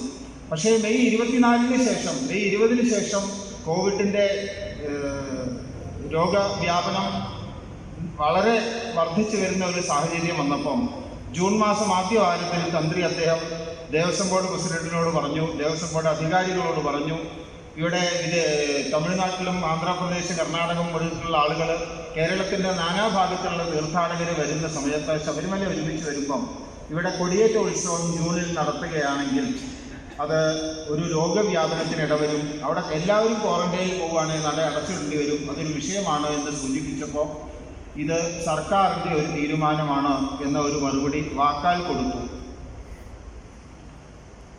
ഒരു ക്ഷേത്രത്തിലെ കാര്യങ്ങൾ ആചാര്യവചനം ഗ്രാഹ്യം ക്ഷേത്രാചാരാദി വൃത്തിഷു എന്ന് പറഞ്ഞിട്ടുണ്ടെങ്കിൽ തന്ത്രിയുടെ വാക്ക് തന്ത്രി നേരിട്ട് എഴുത്തു മുഖേന അറിയിച്ചു. പിന്നെ അയ്യപ്പ സേവാ സമാജം, ധർമ്മസമാജം അടക്കമുള്ള സംഘടനകൾ നിയമപരമായി മുന്നോട്ട് പോകുമെന്ന ഒരു സാഹചര്യം വന്നു. തന്ത്രി പറഞ്ഞത് ശബരിമലയിൽ കേൾക്കണം, ഭക്തജനങ്ങളുടെ ആഗ്രഹം ശബരിമലയിൽ നടപ്പാക്കണമെന്ന് ഒരേ ഒരു ആവശ്യം വന്ന സമയത്ത് നിവൃത്തികേടുകൊണ്ട് സംസ്ഥാന ദേവസ്വം മന്ത്രിയും ശബരിമല ദേവസ്വം പ്രസിഡന്റും തന്ത്രി അദ്ദേഹവുമായിട്ട് ഒരു കൂടിക്കാഴ്ച നടത്തി. അത് കഴിഞ്ഞിട്ട് അദ്ദേഹം 3 പേരും കൂടിയുള്ള സംയുക്ത പത്രസമ്മേളനം നമ്മൾ TV-യിൽ കൂടി കണ്ടതാണ്. അതിൽ പറഞ്ഞത് തന്ത്രി അദ്ദേഹത്തിൻ്റെ ആശങ്കയാണ് ഞങ്ങളുടെ ആശങ്ക, മന്ത്രിയുടെ ആശങ്ക, പ്രസിഡന്റിൻ്റെ ആശങ്ക. എന്നാൽ പിന്നെ ആ ആശങ്ക ആദ്യം അദ്ദേഹത്തിൻ്റെ ലെറ്റർ സ്വീകരിച്ചാൽ പോരാ, ഇത് തീരുമാനിക്കാൻ ഞങ്ങളാണ് എന്നുള്ള ഒരു സാക്ഷ്യം. എന്നാൽ അതേ സമയത്ത് തന്നെ കഴിഞ്ഞ 2-3 മാസം മുമ്പ് ഏപ്രിൽ മാസത്തിൽ ഒരു വലിയ മതവിശ്വാസി സമൂഹത്തിൻ്റെ 1 മാസത്തെ നോയമ്പ് സമയമുണ്ടായിരുന്നു. നമ്മളതിനൊക്കെ വളരെയധികം ബഹുമാനിക്കുന്നു. ഓരോ മതവിശ്വാസികളും അതനുസരിച്ച് അവരുടെ ചിട്ടപ്രകാരം, ആചാരപ്രകാരം അവർക്ക് ജീവിക്കാനും അനുഷ്ഠിക്കാനും ആരാധിക്കാനുമുള്ള സ്വാതന്ത്ര്യമുണ്ട്. അതിന് നമ്മൾ 2 കൈയും കിട്ടി സ്വീകരിക്കുന്നു. പക്ഷേ ആ നോയമ്പ് തുടങ്ങുന്നതിൻ്റെ മുമ്പേ സംസ്ഥാന മുഖ്യമന്ത്രിയും മന്ത്രിമാരും കൂടി കേരളത്തിലെ മുഴുവനുള്ള മത നേതാക്കളെ വിളിച്ചു ചർച്ച നടത്തി ഞങ്ങൾ എങ്ങനെയാണ് നടത്തേണ്ടത്. 25 ദിവസം കഴിഞ്ഞപ്പം നോമ്പ് അവസാനിക്കുന്ന സമയത്ത് വീണ്ടും ഒരു ചർച്ച എല്ലാ മത നേതാക്കളെയും വിളിച്ചു.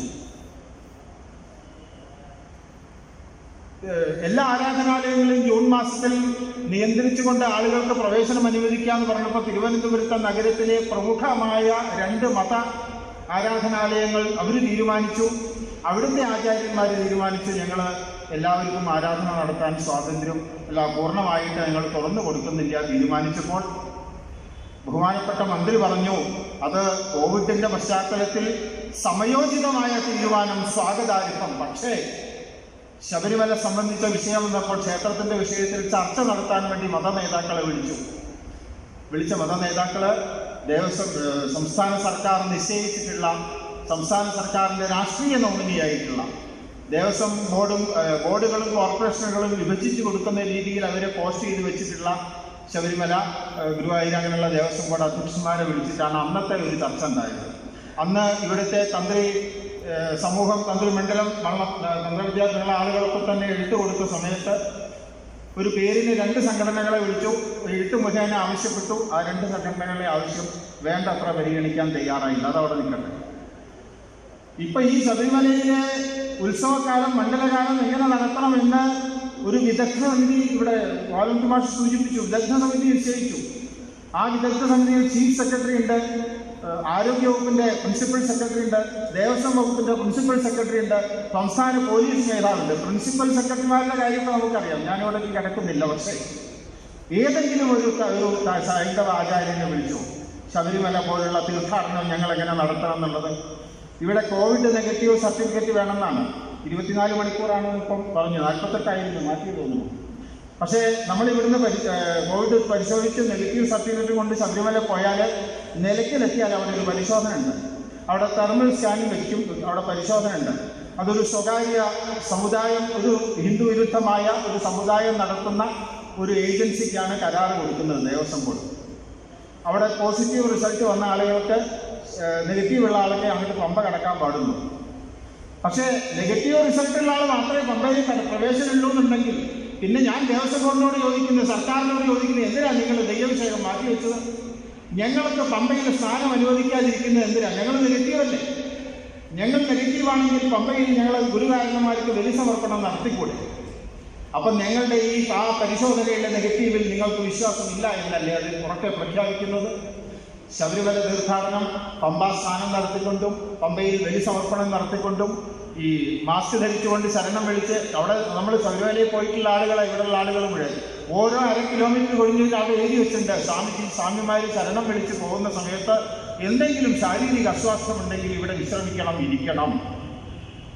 പക്ഷേ 5 കിലോമീറ്റർ ദൂരം പമ്പയിൽ നിന്ന് നടന്നു തുടങ്ങിക്കഴിഞ്ഞാൽ 5 കിലോമീറ്റർ കയറ്റം കയറി അവിടെ എത്തി ശബരിമല തൊഴുത് കഴിഞ്ഞ് ഉടനെ തിരിച്ചിറങ്ങണം. ഒരിടത്തും വിശ്രമിക്കാൻ പാടില്ല.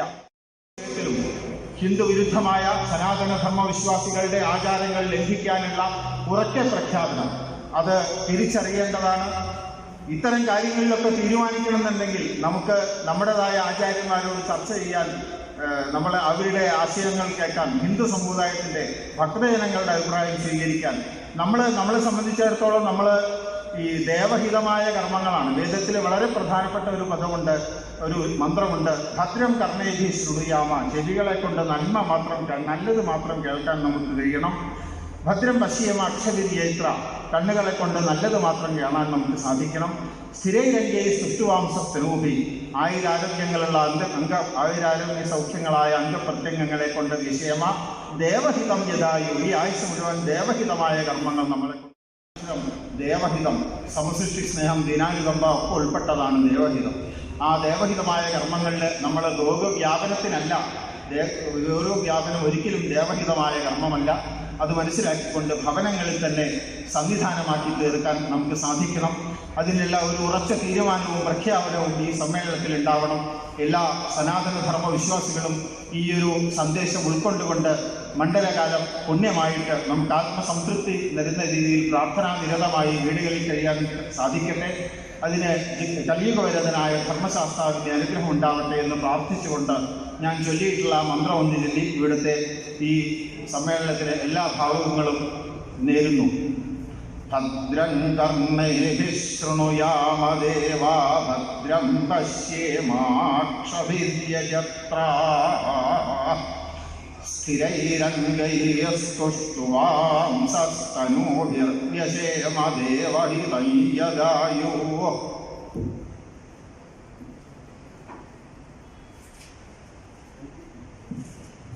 നമ്മുടെ ഈ പരിപാടിയുടെ സമാപനത്തിലേക്ക് നമ്മൾ സമീപിക്കുകയാണ്.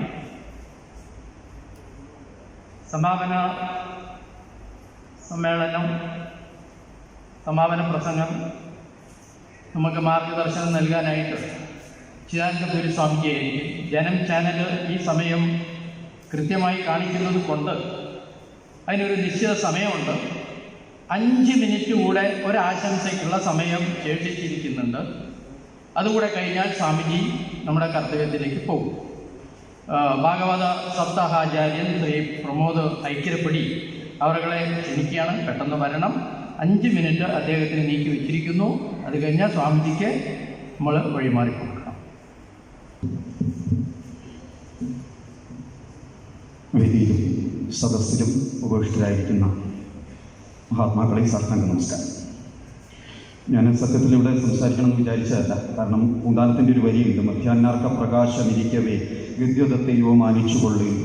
ഉച്ചസൂര്യന്മാർ ജ്വലിച്ച് തിളങ്ങി നിൽക്കുന്ന ഈ വേദിയിൽ മിന്നാമിനിങ്ങനെ ഒരു വെട്ടവുമില്ല. എങ്കിലും ചില കാര്യങ്ങളെ, ചിന്തകൾ മാത്രം 2 മിനിറ്റ് കൊണ്ട് പങ്കുവെച്ച് ഇവിടുന്ന് പിരിയാനാണ് ആഗ്രഹിക്കുന്നത്. പല കാര്യങ്ങളും പല ഭാഗങ്ങളിൽ ചർച്ച ചെയ്ത് കഴിഞ്ഞു. ഇനി അതിൽ ചില കാര്യങ്ങൾ മാത്രം പരാമർശിക്കാൻ വേണ്ടി ആഗ്രഹിക്കുന്നു. മണ്ഡലകാലം എന്താണ് എന്ന് വ്യക്തമായിട്ട് നമ്മൾ നിരീക്ഷിച്ചാൽ അതിൽ ഒരു കാര്യം പിടികിട്ടുമെന്ന് തോന്നുന്നു. അതിൽ ഏറ്റവും പ്രധാനം മകരവിളക്കോട് കൂടിയാണ് ഉത്തരായന കാലം ആരംഭിക്കുന്നത്. ഉത്തരായന കാലം ദേവന്മാരുടെ പകലാണ് എന്നാണ് പറയപ്പെടുന്നത്. ആ ഉത്തരായനത്തെ കാത്തായിരുന്നു ഭീഷ്മപിതാമഹൻ കുരുക്ഷേത്ര യുദ്ധഭൂമിയിൽ കിടന്നത്. ആ ഉത്തരായനത്തിലേക്ക് വരുന്ന പകലിൻ്റെ നേരെ മുന്നോടിയായിട്ട് ഒരു ഇത്തിരി സമയമുണ്ട്. അതിനെ നമ്മൾ മനസ്സിലാക്കണം. ആ മുന്നോടിയായിട്ടുള്ള സമയത്തെയാണ് ബ്രാഹ്മമുഹൂർത്തം എന്ന് നമ്മൾ വിളിക്കുന്നത്. പുലരാൻ 7:30 നാഴിക. ആ പുലരാൻ 7:30 നാഴികയെയാണ് ശബരിമല കൊണ്ട് 41 ദിവസത്തെ മണ്ഡലം എന്ന് നമ്മൾ വിവക്ഷിച്ചത്.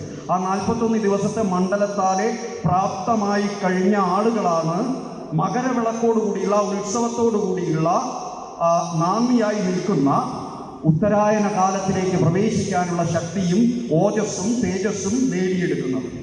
ഇവിടെ നമ്മൾ മനസ്സിലാക്കേണ്ട പ്രധാനപ്പെട്ട കാര്യം ആ മണ്ഡലകാലം കൃത്യമായിട്ട് പാലിക്കപ്പെടണം. ശബരിമലയിൽ നമ്മൾ ചെന്നില്ലേ അവിടെ അയ്യപ്പന് ചൈതന്യലോപമൊന്നും സംഭവിക്കില്ല. അവിടുത്തെ താന്ത്രികതകൾ നടന്നു കഴിഞ്ഞാൽ അയ്യപ്പസ്വാമി അവിടെ ഇരിക്കുക തന്നെ ചെയ്യും, ഒരു കുഴപ്പമില്ല. പക്ഷെ അവിടെ പോകുമ്പോൾ ആ ആചാര മര്യാദകളെ കൃത്യമായി പാലിച്ച് നമ്മളെ ഉണർത്താൻ നമുക്ക് കഴിയുന്നില്ലെങ്കിൽ ആ മണ്ഡലകാലം പ്രഹസനമാണ്. വിവേകാനന്ദ സ്വാമികളുടെ വളരെ പ്രശസ്തമായ ഒരു വാക്യമുണ്ട്: ഭാരതത്തെ തകർക്കാൻ ഏറ്റവും സുന്ദരമായ വഴി അതിൻ്റെ ആത്മീയമായ നട്ടെല്ലിനെ തകർക്കുകയാണ്. ആ നട്ടെല്ലിനെ തകർക്കാനുള്ള ആത്മീയ നട്ടെല്ലിനെ തകർക്കാനുള്ള ഏറ്റവും നല്ല വഴി എന്ന് പറയുന്നത് ആ ഭാരതത്തിലുണ്ടായിരുന്ന അവരാചരിച്ചിരുന്ന ചിഹ്നങ്ങളെയും അടയാളങ്ങളെയും തകർത്തെറിയലാണ്. ആ ചിഹ്നത്തെയും അടയാളത്തെയും തകർത്തെറിയുന്ന പ്രക്രിയയാണ് ഇപ്പൊ സർക്കാർ സംവിധാനത്തിലൂടെ നമ്മൾ കണ്ടുകൊണ്ടിരിക്കുന്നത്. അതിനെ കയ്യും മെയ്യും ഉപയോഗിച്ച് ഒറ്റ സ്വരത്തിൽ ഒറ്റക്കെട്ടായിട്ട് നേരിടേണ്ടതുണ്ട്.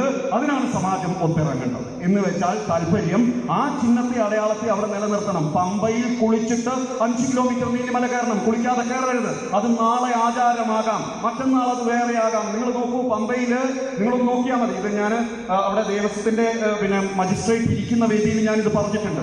പമ്പയിൽ ഒരാള് ഒരു മുണ്ട് ഊരി അങ്ങോട്ട് വിട്ടുകഴിഞ്ഞാൽ താഴെ ആള് നിൽക്കുന്നുണ്ട്, ഒരു കുറ്റി കുത്തിപ്പിടിച്ചിട്ട്. എന്തിനാത്? ഈ മുണ്ട് പിടിച്ചെടുക്കാനാ. മുണ്ട് ലോബി. എന്തൊക്കെ ലോബികൾ ശബരിമലയിലുണ്ട്, ഇതിനൊക്കെ നമ്മൾ കാണണം. അവരിത് എടുക്കുന്നു, അവിടെയൊക്കെ തങ്ങി നിൽക്കും. അതിവിടെ എടുക്കുന്നു, എടുത്തിട്ട് ആ പാറപ്പുറത്തോടെ ഒറ്റയറ്റി അടിക്കുന്നു. എന്നിട്ട് അതിന്റെ ചളി പോക്കിയിട്ട് നേരെ ഒരു ചായത്തിൽ മുക്കിയിട്ട് അത് ഉണക്കിയിട്ട് ഇസ്തിരിയിട്ട് നേരെ നമ്മുടെ അടുത്തേക്ക് വരുന്നു. ഒരൊറ്റ കാര്യം ശ്രദ്ധിക്കുന്നു, ഞാൻ ഈ മുണ്ട് ഊരി വിടുമ്പോൾ അബദ്ധത്തിലും ഊരിപ്പോയതാന്ന് നിൽക്കാം. പമ്പയിൽ ഊരി അങ്ങ് പോയി. ഈ പുറത്ത് നിൽക്കുന്ന സാമാന്യ ജനം, അവരെയാണ് നമ്മൾ ഇതിലൂടെ കാണേണ്ടത്. കാരണം ഇത് ലൈവായിട്ട് ടെലികാസ്റ്റ് ചെയ്യുമ്പോൾ സാമാന്യ ജനമുണ്ട്, ഇതിനെക്കുറിച്ചൊന്നും അറിവില്ലാത്ത സാമാന്യ ജനം, അവരതിനെയാണ് പിൻപറ്റുക. അപ്പൊ ഞാൻ ഈ മുണ്ട് ഊരിപ്പോയപ്പോൾ മുകളിൽ നിൽക്കുന്ന ആള് കാണുന്നത് എന്താ? ഇത് ഇവിടുത്തെ ആചാരമാണ്. അപ്പൊ ഇറങ്ങിയ മറ്റേ ആളും പമ്പയിൽ മുണ്ട് ഊരി വിട്ടു. അടുത്ത ആൾ വന്നു, അയാൾ ഊരി വിട്ടു. ലാഭമാർക്ക്? ഈ മുണ്ട് ലോബിക്ക് ലാഭം. ഇങ്ങനെ നമ്മുടെ ആചാരങ്ങളെ തീർത്തും വികലവും വിലക്ഷണവുമാക്കി തീർക്കുന്ന ഒരവസ്ഥ ഒരിക്കലും ഉണ്ടാവരുത്. പമ്പയിൽ കുളിച്ചേ നമ്മൾ അങ്ങോട്ട് കയറാവൂ. പ്രസാദം നേരിട്ടാണ് വാങ്ങേണ്ടത്, അല്ലാതെ അത് ഹോസ്റ്റൽ വഴി അയക്കുകയല്ല. നെയ്യഭിഷേകമാണ് അവിടുത്തെ പ്രധാനപ്പെട്ട ചടങ്ങ്. കാരണം നെയ്ത്തേങ്ങ പ്രധാനമാണ്. നെയ്ത്തേങ്ങ എൻ്റെ ശരീരമാണ്. അതിൻ്റെ ഉള്ളിലൊരിക്കുന്ന നെയ്യ് എൻ്റെ ആത്മചൈതന്യമാണ്. സത്യം പറഞ്ഞാൽ ആ നെയ്ത്തേങ്ങ എന്ന് പറയുന്നത് എൻ്റെ പ്രതിനിധാനമാണ്. അത് വെട്ടിയിട്ടാണ് അതിനുള്ളിലെ സൂര്യസങ്കല്പമായ ഗായത്രി സങ്കല്പമായ നെയ്യെ ഭഗവാനിലേക്ക് അഭിഷേകം നടത്തുമ്പോൾ ഞാനും ഭഗവാനും ഒന്നായി തീരുന്നു എന്ന ഭക്തന്റെ അന്തർദർശനത്തെ ഉണ്ടാക്കി കൊടുക്കാൻ കഴിഞ്ഞിട്ടില്ലെങ്കിൽ പിന്നെ എന്തിനു വേണ്ടി ശബരിമലയിലേക്ക് പോകണം? അപ്പൊ നമ്മൾ ചിന്തിക്കേണ്ടത്, പറഞ്ഞ് അവസാനിപ്പിക്കുകയാണ്, നമ്മൾ ചിന്തിക്കേണ്ടത് ആ ശബരിമലയിലേക്ക് കയറാനുള്ള വ്യഗ്രതയല്ല ഇപ്പൊ കാണിക്കേണ്ടത്. പിന്നെ ആ ആചരണത്തെ വീട്ടിലിരുന്ന് ആചരിക്കണം. അണ്ണുക്കിട്ട വ്യതിചലിക്കാതെ ആചരിക്കണം. 41 ദിവസത്തെ നമ്മൾ ശബരിമലയ്ക്ക് ആചരിച്ചോ അതേപോലെ വീട്ടിലിരുന്ന് ആചരിക്കണം. ശബരിമലയ്ക്ക് പോകണ്ടല്ലോ, അതുകൊണ്ട് ഒന്നും വേണ്ട എന്നുള്ള നിലയ്ക്ക് ഇരിക്കരുത്. കാരണം നമ്മൾ ഇരുട്ടിൽ തപ്പിയിരുന്ന കാലത്ത് ശബരിമലയാണ് നമ്മളെ കൈപിടിച്ചുയർത്തിയത്, മറക്കരുത്. കാരണം അമ്പലത്തിലേക്ക് പോകാതെ അമ്പലത്തിലേക്ക് തലയിൽ മുണ്ടിട്ട് പോയിരുന്ന ഒരു കാലത്ത് ഈ സമാജത്തിന് അല്പമെങ്കിലും വെളിച്ചം നൽകിയിരുന്നത് മണ്ഡലകാലത്തെ ആ ശബരിമല പ്രധാനുഷ്ഠാനങ്ങളും അവിടുത്തെ ചിന്തകളും അവിടുത്തെ സന്നിധാനവുമായിരുന്നു എന്ന് മറന്നു പോകരുത്. അതിനെ തച്ചു തകർക്കാനുള്ള എല്ലാ ശ്രമത്തെയും നഖശിഖാന്തം എതിർക്കണം. അതിനുള്ള വേദിയിൽ 2 വാക്ക് സംസാരിക്കാൻ കഴിഞ്ഞതിൽ അതീവ സന്തുഷ്ടനാണ്. അയ്യപ്പസ്വാമി നമുക്ക് സകല അനുഗ്രഹങ്ങളും പ്രദാനം ചെയ്യട്ടെ. ഓം ധ്യായേ ചാരുജടാനിബദ്ധമകുടം ദിവ്യാംബരം ജ്ഞാനമുദ്രയോതി ദക്ഷകരം പ്രസന്നവദനം ജാനുസ്സഹസ്തേതരം മേഘശ്യാമള കോമളം സുരനുതം ശ്രീയോഗഭക്താഞ്ജിതം വിജ്ഞാന പ്രഥമ പ്രമേയ കുസുമം ശ്രീഭൂതനാഥം വിഭും. ശ്രീഭൂതനാഥം വിഭം, ശ്രീഭൂതനാഥം വിഭം. ഒരിക്കൽ കൂടി അഭ്യർത്ഥിക്കുന്നു സമാജത്തോട്, മണ്ഡലകാലത്തിന്, അതായത് മകരവിളക്കിന്, അതായത് പകലിന് തൊട്ടു മുന്നേയുള്ള ബ്രാഹ്മ മുഹൂർത്തത്തിൽ എഴുന്നേൽക്കണേ, ഉറങ്ങിക്കിടക്കരുതേ, ഉണരൂ സമാജമേ, എഴുന്നേറ്റ് ആ പകലിലേക്കുള്ള പ്രിപ്പറേഷൻ നന്നാക്കി ചെയ്ത് ശക്തമായിട്ട് ചെയ്ത് മറ്റുള്ളവന്റെ പ്രേരണയാൽ പോവാണ്ടേ തൻ്റെ സംസ്കാരത്തെ നെഞ്ചോട് ചേർത്ത്, തൻ്റെ ധർമ്മത്തെ നെഞ്ചോട് ചേർത്ത് നിൽക്കാനുള്ള ഉൾക്കരുത്തും കരുത്തും ഈ സദസ്സ് പ്രദാനം ചെയ്യട്ടെ എന്ന് പ്രാർത്ഥിച്ചുകൊണ്ട് പൂജനീയ ചിദാനന്ദപുരി സ്വാമികളുടെ അനുഗ്രഹ ഭാഷണവും കൂടി അതിലേക്ക് അങ്ങേയറ്റത്തെ മുതൽക്കൂട്ടായിട്ട് പ്രസരിക്കട്ടെ എന്നും കൂടി ആത്മാർത്ഥമായിട്ട് പ്രാർത്ഥിച്ചുകൊണ്ട് ആഗ്രഹിച്ചുകൊണ്ട് സദസ്സിന് നമോവാകം അർപ്പിച്ചുകൊണ്ട് അവസാനിപ്പിക്കുന്നു. നന്ദി, നമസ്കാരം. കൊളത്തൂർ അദ്വൈതാശ്രമം മഠാധിപതി സംപൂജ്യ സ്വാമി ചിദാനന്ദപുരി മഹാരാജ് അവരുടെ സാദരം ക്ഷണിക്കുക.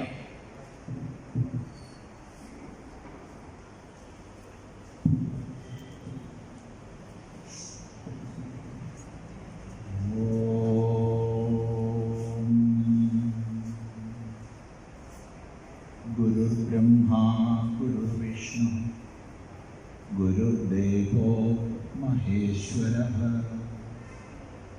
ഗുരു സാക്ഷാത് പരം ബ്രഹ്മ തസ്മൈ ശ്രീ ഗുരവേ നമഃ.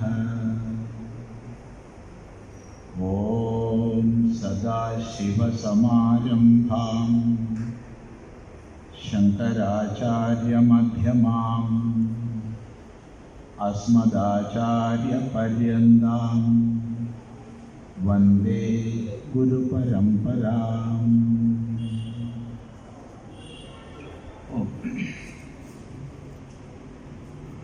ഇന്ന് കേരളത്തിലെല്ലാ ജില്ലകളിലും അതുപോലെ ഭാരതത്തിൻ്റെ വ്യത്യസ്തങ്ങളായ പ്രധാന പട്ടണങ്ങളിലും ഭാരതത്തിന് പുറത്ത് ചില സ്ഥലങ്ങളിലും ഇതുപോലെ അയ്യപ്പ ഭക്ത സംഗമങ്ങൾ നടക്കുകയാണ്. ഇന്നത്തെ സവിശേഷ സാഹചര്യത്തിൽ നമുക്കൊക്കെ അറിയാം, സജ്ജനങ്ങൾ ഒത്തുചേർന്ന് ഒരു മഹാസമ്മേളനം നടത്താൻ സാധ്യമല്ലാത്തതുകൊണ്ട് ഓൺലൈൻ മാധ്യമങ്ങളെ ഒക്കെ ആശ്രയിച്ചുകൊണ്ടാണ് ഇത് നടത്തുന്നത്. എന്താ ഇങ്ങനെയൊരു സമ്മേളനത്തിൻ്റെ ആവശ്യകത? നമ്മുടെ സമാജം വ്യക്തമായി ചില ആശയങ്ങളെ മനസ്സിലാക്കി അതിനനുസൃതമായി തീരുമാനങ്ങളെടുത്ത് പ്രവർത്തിക്കേണ്ടുന്ന കാലഘട്ടമാണ്. അതിനെക്കുറിച്ച് ഓർമ്മിക്കാനും ഓർമ്മിപ്പിക്കാനുമാണ് ഈ സമ്മേളനങ്ങൾ. കഴിഞ്ഞതിന് മുമ്പത്തെ വർഷം നമുക്കെല്ലാം അറിയാം, ഹൈന്ദവ ചേതനയെ എത്രമാത്രം അപമാനിക്കുന്നതിന് ഇവിടുത്തെ ഭരണകൂടം പരിശ്രമിച്ചു എന്നുള്ളത്. പ്രായഭേദമന്യേ ഹിന്ദു സ്ത്രീകൾക്ക് ശബരിമലയിൽ ദർശനം ചെയ്യാം എന്നുള്ള ഒരു കോടതി ഉത്തരവ്, ആ കോടതി ഉത്തരവ് പുനഃപരിശോധിക്കപ്പെട്ടിരിക്കുകയാണ്. അന്തിമ വിധിക്ക് കാത്തു നിൽക്കുന്ന സാഹചര്യമാണിപ്പോൾ. അതിനെ ചോദ്യം ചെയ്തുകൊണ്ട് ഉണ്ടായിട്ടുള്ള റിവ്യൂ പെറ്റീഷനുകളും പുതിയ വിഷയങ്ങൾ ഉന്നയിച്ചുകൊണ്ടുള്ള റിട്ട് പെറ്റീഷനുകളുമൊക്കെ ബഹുമാനപ്പെട്ട സുപ്രീം കോടതി പരിഗണിക്കുകയും ഒരു വിശാല ബെഞ്ചിൻ്റെ 9 അംഗ ബെഞ്ചിൻ്റെ ഉപദേശത്തിന് വിടുകയും ചെയ്ത സാഹചര്യത്തിൽ ആ വിധി പുനഃപരിശോധനാർഹമാണെന്നുള്ളത് അംഗീകരിക്കപ്പെട്ട സ്ഥിതിയിലാണ്. എന്നാൽ ആ വിധി വന്ന പശ്ചാത്തലത്തിൽ കിട്ടിയ അവസരം, ഹൈന്ദവ ചേതനയെ നോവിക്കാൻ കിട്ടിയ അവസരം ഉപയോഗിച്ചുകൊണ്ട് ഇവിടുത്തെ ഭരണകൂടം മുന്നോട്ട് വരികയും ആചാരധ്വംസനം ചെയ്യുന്നതിന് ഇവിടുത്തെ പോലീസ് സേനയുടെ ശക്തിയെ ഉപയോഗിച്ചുകൊണ്ട് നമ്മെ ചവിട്ടി മതിക്കുകയും ചെയ്തെന്ന് നമ്മൾ മറന്നിട്ടില്ല, മറക്കുകയും വരുത്. പക്ഷേ കേരളം ഇന്നേ വരെ കണ്ടിട്ടില്ലാത്ത, ഭാരതം ഇന്നേ വരെ കണ്ടിട്ടില്ലാത്ത രീതിയിലുള്ള പ്രതികരണങ്ങൾ പ്രത്യേകിച്ച് നമ്മുടെ അമ്മമാരുടെയൊക്കെ ഭാഗത്തു നിന്നുണ്ടായപ്പോൾ അക്ഷരാർത്ഥത്തിൽ ഭരണകൂടത്തെ നയിക്കുന്നവർ ഞെട്ടിയ സമയത്ത് അവരുടെ തന്നെ പാർട്ടിയിൽപ്പെട്ടവർ ഈ ചെയ്തത് തെറ്റായിപ്പോയി എന്ന് പറയുന്നൊരവസ്ഥാവിശേഷത്തെ അവർക്ക് അഭിമുഖീകരിക്കേണ്ടി വന്നപ്പോൾ കഴിഞ്ഞ വർഷം നമ്മൾ കണ്ടു വളരെ ശ്രദ്ധയോടുകൂടി എങ്ങനെയൊക്കെ ശബരിമലയിൽ അവർ കൈകാര്യങ്ങൾ ചെയ്തു എന്നും വീട് വീടാന്തരം കയറി ഇറങ്ങി ഞങ്ങൾ ഹൈന്ദവാചാരത്തിനെതിരല്ല എന്നുള്ള ആശയം ഒരു ഭാഗത്ത് കൂടെ പ്രചരിക്കുകയും മറ്റൊരു ഭാഗത്ത് അവഹേളിക്കുന്ന നിന്ദ്യമായ രീതിയിൽ നമ്മുടെ ദേവതാ സങ്കല്പങ്ങളെ ചിത്രീകരിക്കുന്ന ആഭാസങ്ങൾ അവരുടെ തന്നെ യുവജന പ്രസ്ഥാനങ്ങളെ കൊണ്ടും മറ്റും നടത്തിക്കുകയും ചെയ്തത് നമ്മൾ കണ്ടു. കാലം മുന്നോട്ട് നീങ്ങി ഈ മാർച്ച് മാസം മുതൽ നമ്മുടെ രാഷ്ട്രം COVID-19 മഹാവ്യാധിയെ തുടർന്നുള്ള ലോക്ക്ഡൗൺ സാഹചര്യത്തിലാണ്. ക്ഷേത്ര ഉത്സവങ്ങൾ, ആചാരക്രമങ്ങളെല്ലാം മാറ്റിവെക്കപ്പെട്ടു. എല്ലാ സാമൂഹിക ആചരണങ്ങളും മാറ്റിവെക്കപ്പെട്ടു. ഇടയ്ക്ക് ക്ഷേത്രങ്ങളിലേക്ക് കേവലം സാമ്പത്തിക ലാഭം മാത്രം ലക്ഷ്യം വെച്ചുകൊണ്ട് ഭക്തന്മാരെ ആകർഷിക്കാനുള്ള നടപടിയുണ്ടായി. പക്ഷേ ഹൈന്ദവ സമൂഹത്തിൻ്റെ ഒറ്റക്കെട്ടായ ഇടപെടലിനെ തുടർന്ന് അത് മാറ്റിവെക്കപ്പെട്ടു. ഈ സാഹചര്യത്തിൽ ഒന്നുകൂടി സൂചിപ്പിക്കട്ടെ, ഈ ലോക്ക്ഡൗൺ സാഹചര്യത്തിൽ ഹൈന്ദവ സമൂഹത്തെ അവഹേളിക്കുന്നതിനായിക്കൊണ്ടുള്ള നീക്കങ്ങൾ ഒന്നിന് പുറകെ ഒന്നായി നടന്നു. എല്ലാം വിസ്തരിക്കാനുള്ള സമയമില്ല, എങ്കിലും സൂചിപ്പിക്കുക മാത്രം ചെയ്യട്ടെ. ഒഴിഞ്ഞു കിടക്കുന്ന ക്ഷേത്രഭൂമികൾ കൃഷിഭൂമികളാക്കി മാറ്റുക എന്ന വ്യാജേന ക്ഷേത്രഭൂമികൾ തട്ടിയെടുക്കാനുള്ള ശ്രമം നടന്നു. ബഹുമാനപ്പെട്ട ഹൈക്കോടതിയുടെ ഇടപെടലിനെ തുടർന്ന് അത് നിർത്തിവെക്കാൻ സാധിച്ചു. ഗുരുവായൂർ ദേവസ്വം ആക്ടിന് വിരുദ്ധമായിട്ട് ആ ആക്ടിനെ മുഴുവൻ അട്ടിമറിച്ചുകൊണ്ട് 5 കോടി രൂപ മുഖ്യമന്ത്രിയുടെ ഫണ്ടിലേക്ക് ഗുരുവായൂർ ദേവസ്വത്തിൽ നിന്ന് അടിച്ചു മാറ്റി. അവിടെയും ബഹുമാനപ്പെട്ട ഹൈക്കോടതി നമ്മുടെ രക്ഷയ്ക്കെത്തി.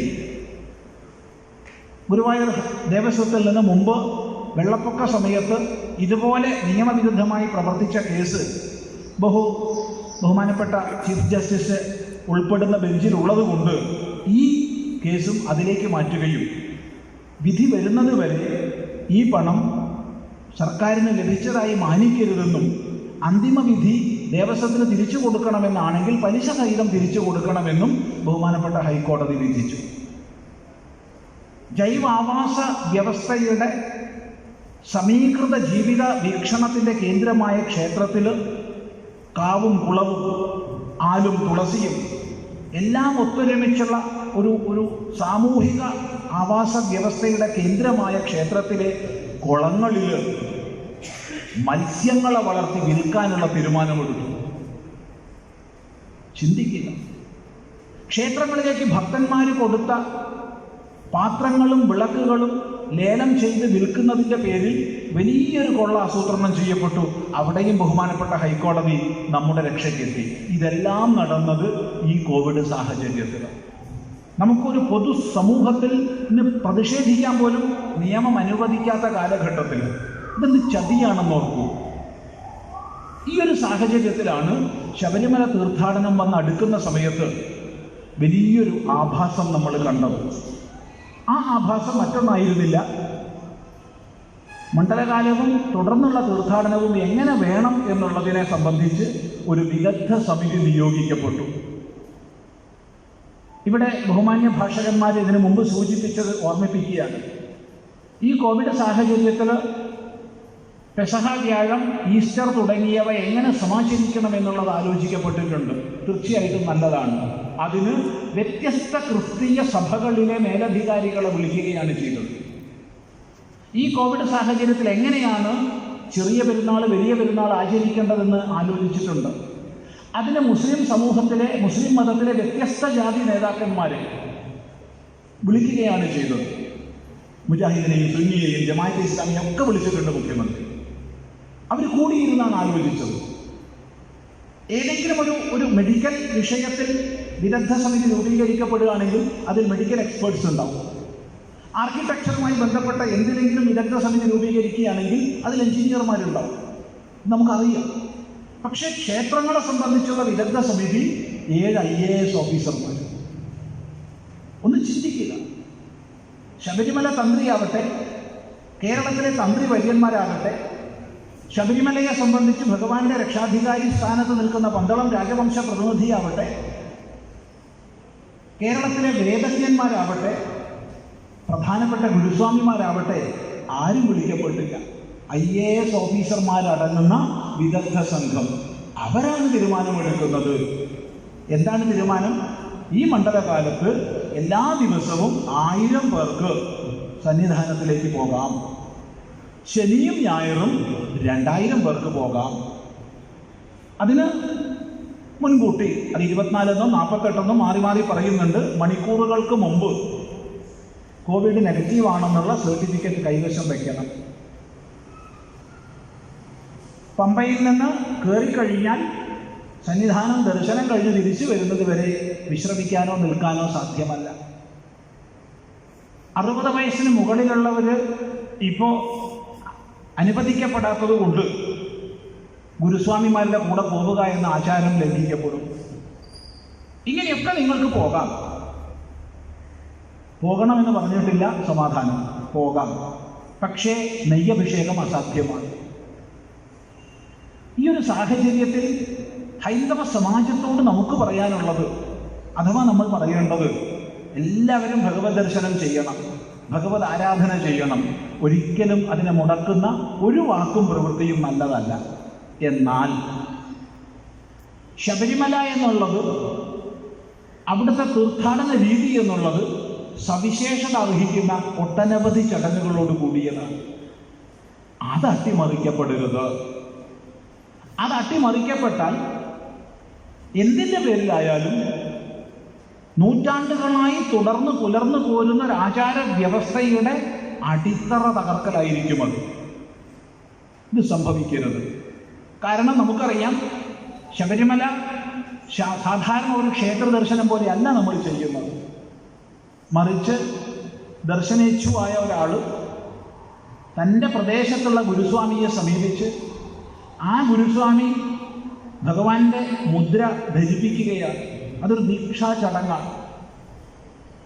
ആ ദീക്ഷ സ്വീകരിച്ച ശേഷം തീർത്തും അനാകർഷണീയമായ വസ്ത്രം ധരിച്ച് ദേഹസംസ്കാരങ്ങൾ ചെയ്യാതെ ബ്രാഹ്മമുഹൂർത്തത്തിൽ ഉണർന്ന് മന്ത്രജപം ചെയ്ത് ഈ വ്രതം സമാന വ്രതം നോറ്റവരെല്ലാം ഒത്തുചേർന്ന് ഭജനകൾ ചെയ്ത് അങ്ങനെ വ്രതപാലനം ചെയ്ത ശേഷം ഏറ്റവും പ്രധാനപ്പെട്ട നെയ്ത്തേക തൻ്റെ ഭക്തിയുടെ, പരാഭക്തിയുടെ അഥവാ തൻ്റെ ജീവാത്മഭാവത്തിൻ്റെ സമ്പൂർണ്ണ സമർപ്പണ ചിഹ്നമായിട്ട് ത്രിഗുണാത്മകമായിരിക്കുന്ന ശരീരത്തിൽ സാത്വിക ഭാവത്തെ തുളച്ച് അതിലേക്ക് നെയ്യൊഴിച്ച് ആ നെയ്യാണ് കൊണ്ടുപോയി ഭഗവാൻ അഭിഷേകം ചെയ്യേണ്ടത്. അങ്ങനെ ഇരുമുടിക്കെട്ടേന്തിയിട്ട് യാത്രയാണ്. ആ യാത്ര നിശ്ചയമായും ഗുരുസ്വാമിയോട് കൂടെയാണ്. ആ പോക്കിൽ പമ്പ മുതൽ അങ്ങോട്ടുള്ള ഭാഗം ഭഗവാന്റെ തിരുശരീരമായിട്ടാണ് നമ്മൾ മാനിക്കുന്നത്. ഭഗവാന്റെ ശരീരം കേവലം സന്നിധാനമല്ല, പമ്പ മുതലുള്ള ഭാഗമാണ്. അതുകൊണ്ട് പമ്പയിൽ കുളിച്ചിട്ടാണ് നമ്മൾ പോകുന്നത്. മറ്റ് ചടങ്ങുകളിലേക്ക് കടക്കുന്നില്ല. സന്നിധാനത്തെത്തിക്കഴിഞ്ഞാൽ നിർബന്ധമായ അവിടെ നെയ്യഭിഷേകമാണ് മുഖ്യമായത്. അതിനനുബന്ധമായി മറ്റ് ആരാധനകളുമുണ്ട്. ഇതൊക്കെ നിർവഹിച്ചിട്ടാണ് ഒരു ഭക്തൻ മടങ്ങുന്നത് അഥവാ മടങ്ങേണ്ടത്. ഈ ഒരു സാഹചര്യത്തിൽ പമ്പയിൽ കുളിക്കാതെ ഗുരുസ്വാമിയോടുകൂടെ അല്ലാതെ, ഗുരുസ്വാമി വരണ്ടെന്ന് ആരും പറഞ്ഞിട്ടില്ല, പക്ഷെ ഭൂരിഭാഗം ഗുരുസ്വാമിമാരും 60 വയസ്സ് കഴിഞ്ഞവരായതുകൊണ്ട് അവർക്ക് വിലക്കുള്ളതിനാൽ ഗുരുസ്വാമിയെ കൂടാതെ നെയ്യഭിഷേകം സാധ്യമല്ലാത്ത സാഹചര്യത്തിൽ എന്തിനാണ് നമ്മൾ ഈ പ്രാവശ്യം ശബരിമല പോകുന്നത്? ചിന്തിക്കുക. ഇതൊക്കെ ഏറ്റെടുക്കാൻ ഞാൻ തയ്യാറാണ്, ഇതെല്ലാം ചെയ്യാൻ ഞാൻ തയ്യാറാണെന്ന് ആരെങ്കിലും പറയുകയാണെങ്കിൽ അവരോട് പറയാനുള്ളത്, നമ്മൾ ഏറ്റവും പ്രധാനമായി ഓർമ്മിക്കേണ്ടത് 2 വിഷയങ്ങളാണ്. ഒന്ന്, നമ്മുടെ ക്ഷേത്രങ്ങൾ ആരാധനാലയങ്ങളാകുന്നത് രണ്ടാമത് മാത്രമാണ്. ഒന്നാമത് ദേവാലയമാണ്. ആവർത്തിക്കട്ടെ, ക്ഷേത്രം ദേവാലയമാണെന്നുള്ളതാണ് ഒന്നാമത്, ആരാധനാലയം എന്നത് രണ്ടാമത് മാത്രമാണ്. അതുകൊണ്ട് ദേവാലയം എന്നുള്ളതിനാണ് മുഖ്യത്വം. ദേവന്റെ ആലയമാണ്. അവിടെ ദേവന്റെ വ്യക്തിഭാവത്തിനാണ് പ്രാധാന്യം. ഈ കാരണം കൊണ്ടാണല്ലോ ശബരിമലയിൽ യുവതീ പ്രവേശവുമായി ബന്ധപ്പെട്ട വിഷയങ്ങളൊക്കെ നിലനിൽക്കുന്നത്. അവിടെ ആരാധനയ്ക്ക് പോകുന്ന ആളുടെ സ്വാതന്ത്ര്യമല്ല മുഖ്യം, അവിടെ ദേവന്റെ സ്വാതന്ത്ര്യമാണ് മുഖ്യം. തൻ്റെ അടുത്തേക്ക് ആര് വരണം വരണ്ടെന്ന് പറയാൻ ദേവന് അധികാരമുണ്ട്. ഈ ദേവാലയം എന്നുള്ള വ്യക്തിത്വത്തെ നമ്മൾ മാനിച്ചുകൊണ്ട് അവിടത്തെ ആ ഒരു പാവനത നിലനിർത്താൻ നമ്മൾ ബാധ്യസ്ഥരാണ്. അങ്ങനെ വരുമ്പോൾ ശബരിമലയിൽ പുറപ്പെടാശാന്തിയാണ് ആരാധന ചെയ്യുന്നത്. സാധാരണ മറ്റ് ക്ഷേത്രങ്ങളിൽ പല ക്ഷേത്രങ്ങളിലും ഉള്ളതുപോലെ രാവിലെ പോയി പൂജ ചെയ്ത് വൈകുന്നേരം മടങ്ങുന്നവരല്ല അവർ പുറപ്പെടാശാന്തിയാണ്. അങ്ങനെ പുറപ്പെടാശാന്തിയായിട്ട് അവിടെ താമസിക്കുന്നവർക്ക് രോഗബാധ വന്നാൽ എന്തായിരിക്കും സ്ഥിതി? 2, ഇന്നത്തെ കോവിഡ് പ്രോട്ടോക്കോൾ നിലനിൽക്കുന്ന കാലഘട്ടത്തിൽ ഈ പോയവരിൽ കോവിഡ് പോസിറ്റീവായിട്ടുള്ളവരുണ്ട് എന്ന് തെളിയുന്ന സമയത്ത് ഇന്ന് നിലനിൽക്കുന്ന പ്രോട്ടോക്കോൾ അനുസരിച്ച് ക്ഷേത്രം അടയ്ക്കേണ്ടതായിട്ട് വരും. ഈ സ്ഥിതിയാണോ ഭക്തന് അഭികാമ്യം? അതുകൊണ്ട് എനിക്കങ്ങോട്ട് പോകണം എന്നുള്ള ചിന്ത മാറ്റിവെച്ച് ഭഗവാനെ അവിടുത്തെ പൂജ മുടങ്ങരുതേ, അവിടെ പുറപ്പെടാശാന്തിയായിട്ട് നമ്മുടെ സമാജത്തിന് വേണ്ടി എനിക്കും നിനക്കും വേണ്ടി പൂജ ചെയ്യുന്ന ആ ഉത്തമന്മാർക്ക് രോഗവ്യാധി ഉണ്ടാവരുതേ, ഒരു കാരണവശാലും ഭഗവാന്റെ പൂജ മുടങ്ങരുതേ എന്നുള്ള സദ്ബുദ്ധിയാണ് ഈ പ്രാവശ്യം സജ്ജനങ്ങൾ അനുവർത്തിക്കേണ്ടതെന്നാണ് പറയാനുള്ളത്.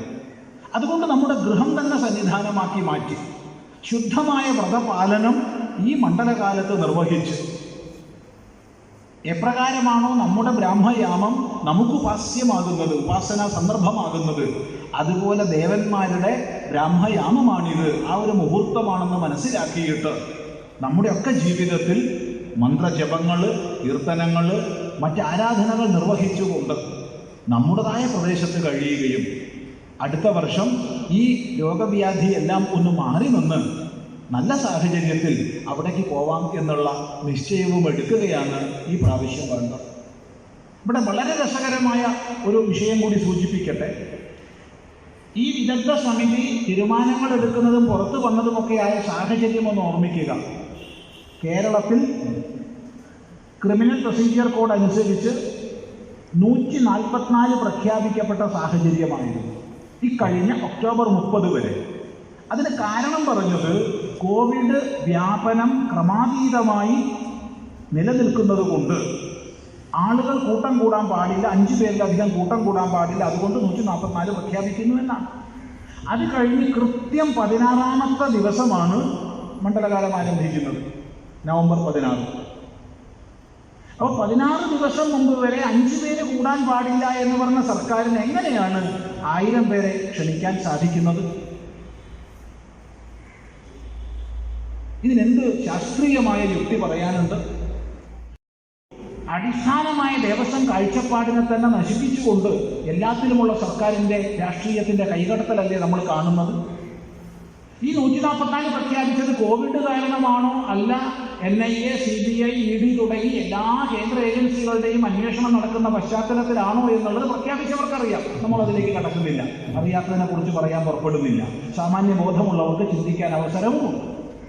പക്ഷേ പുറമെ പറഞ്ഞത് കോവിഡ് ആണല്ലോ എന്നിരിക്കെ 16 ദിവസം കഴിഞ്ഞ് 1000 പേർക്ക് എങ്ങനെ പോകാം?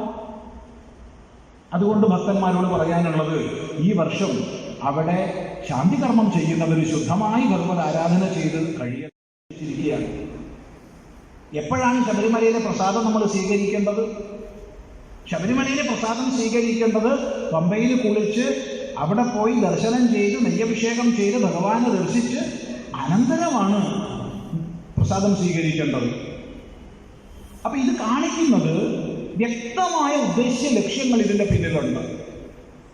ആ ഉദ്ദേശ്യ ലക്ഷ്യങ്ങൾ ഇവിടുത്തെ ആചാര വ്യവസ്ഥയെ തകർക്കുക എന്നതാണ്. ഈ ആചാര വ്യവസ്ഥ തകർന്നു കഴിഞ്ഞാൽ, ശബരിമല സാധാരണ ഒരു ക്ഷേത്രം പോലെയാക്കി മാറ്റാൻ കഴിഞ്ഞാൽ നിശ്ചയമായും ഒരു സ്വപ്നമുണ്ടല്ലോ കേരളത്തിൽ. ഇന്നിപ്പോൾ ഈ സർക്കാരിന് ഏറ്റവും അധികം വേണ്ടത് ജനങ്ങൾക്ക് തൊഴിലോ അല്ലെങ്കിൽ പട്ടിണിയില്ലായ്മയോ ഒന്നുമല്ല, മറിച്ച് എയർപോർട്ടുകളാണ്. എയർപോർട്ട് പിടിക്കും.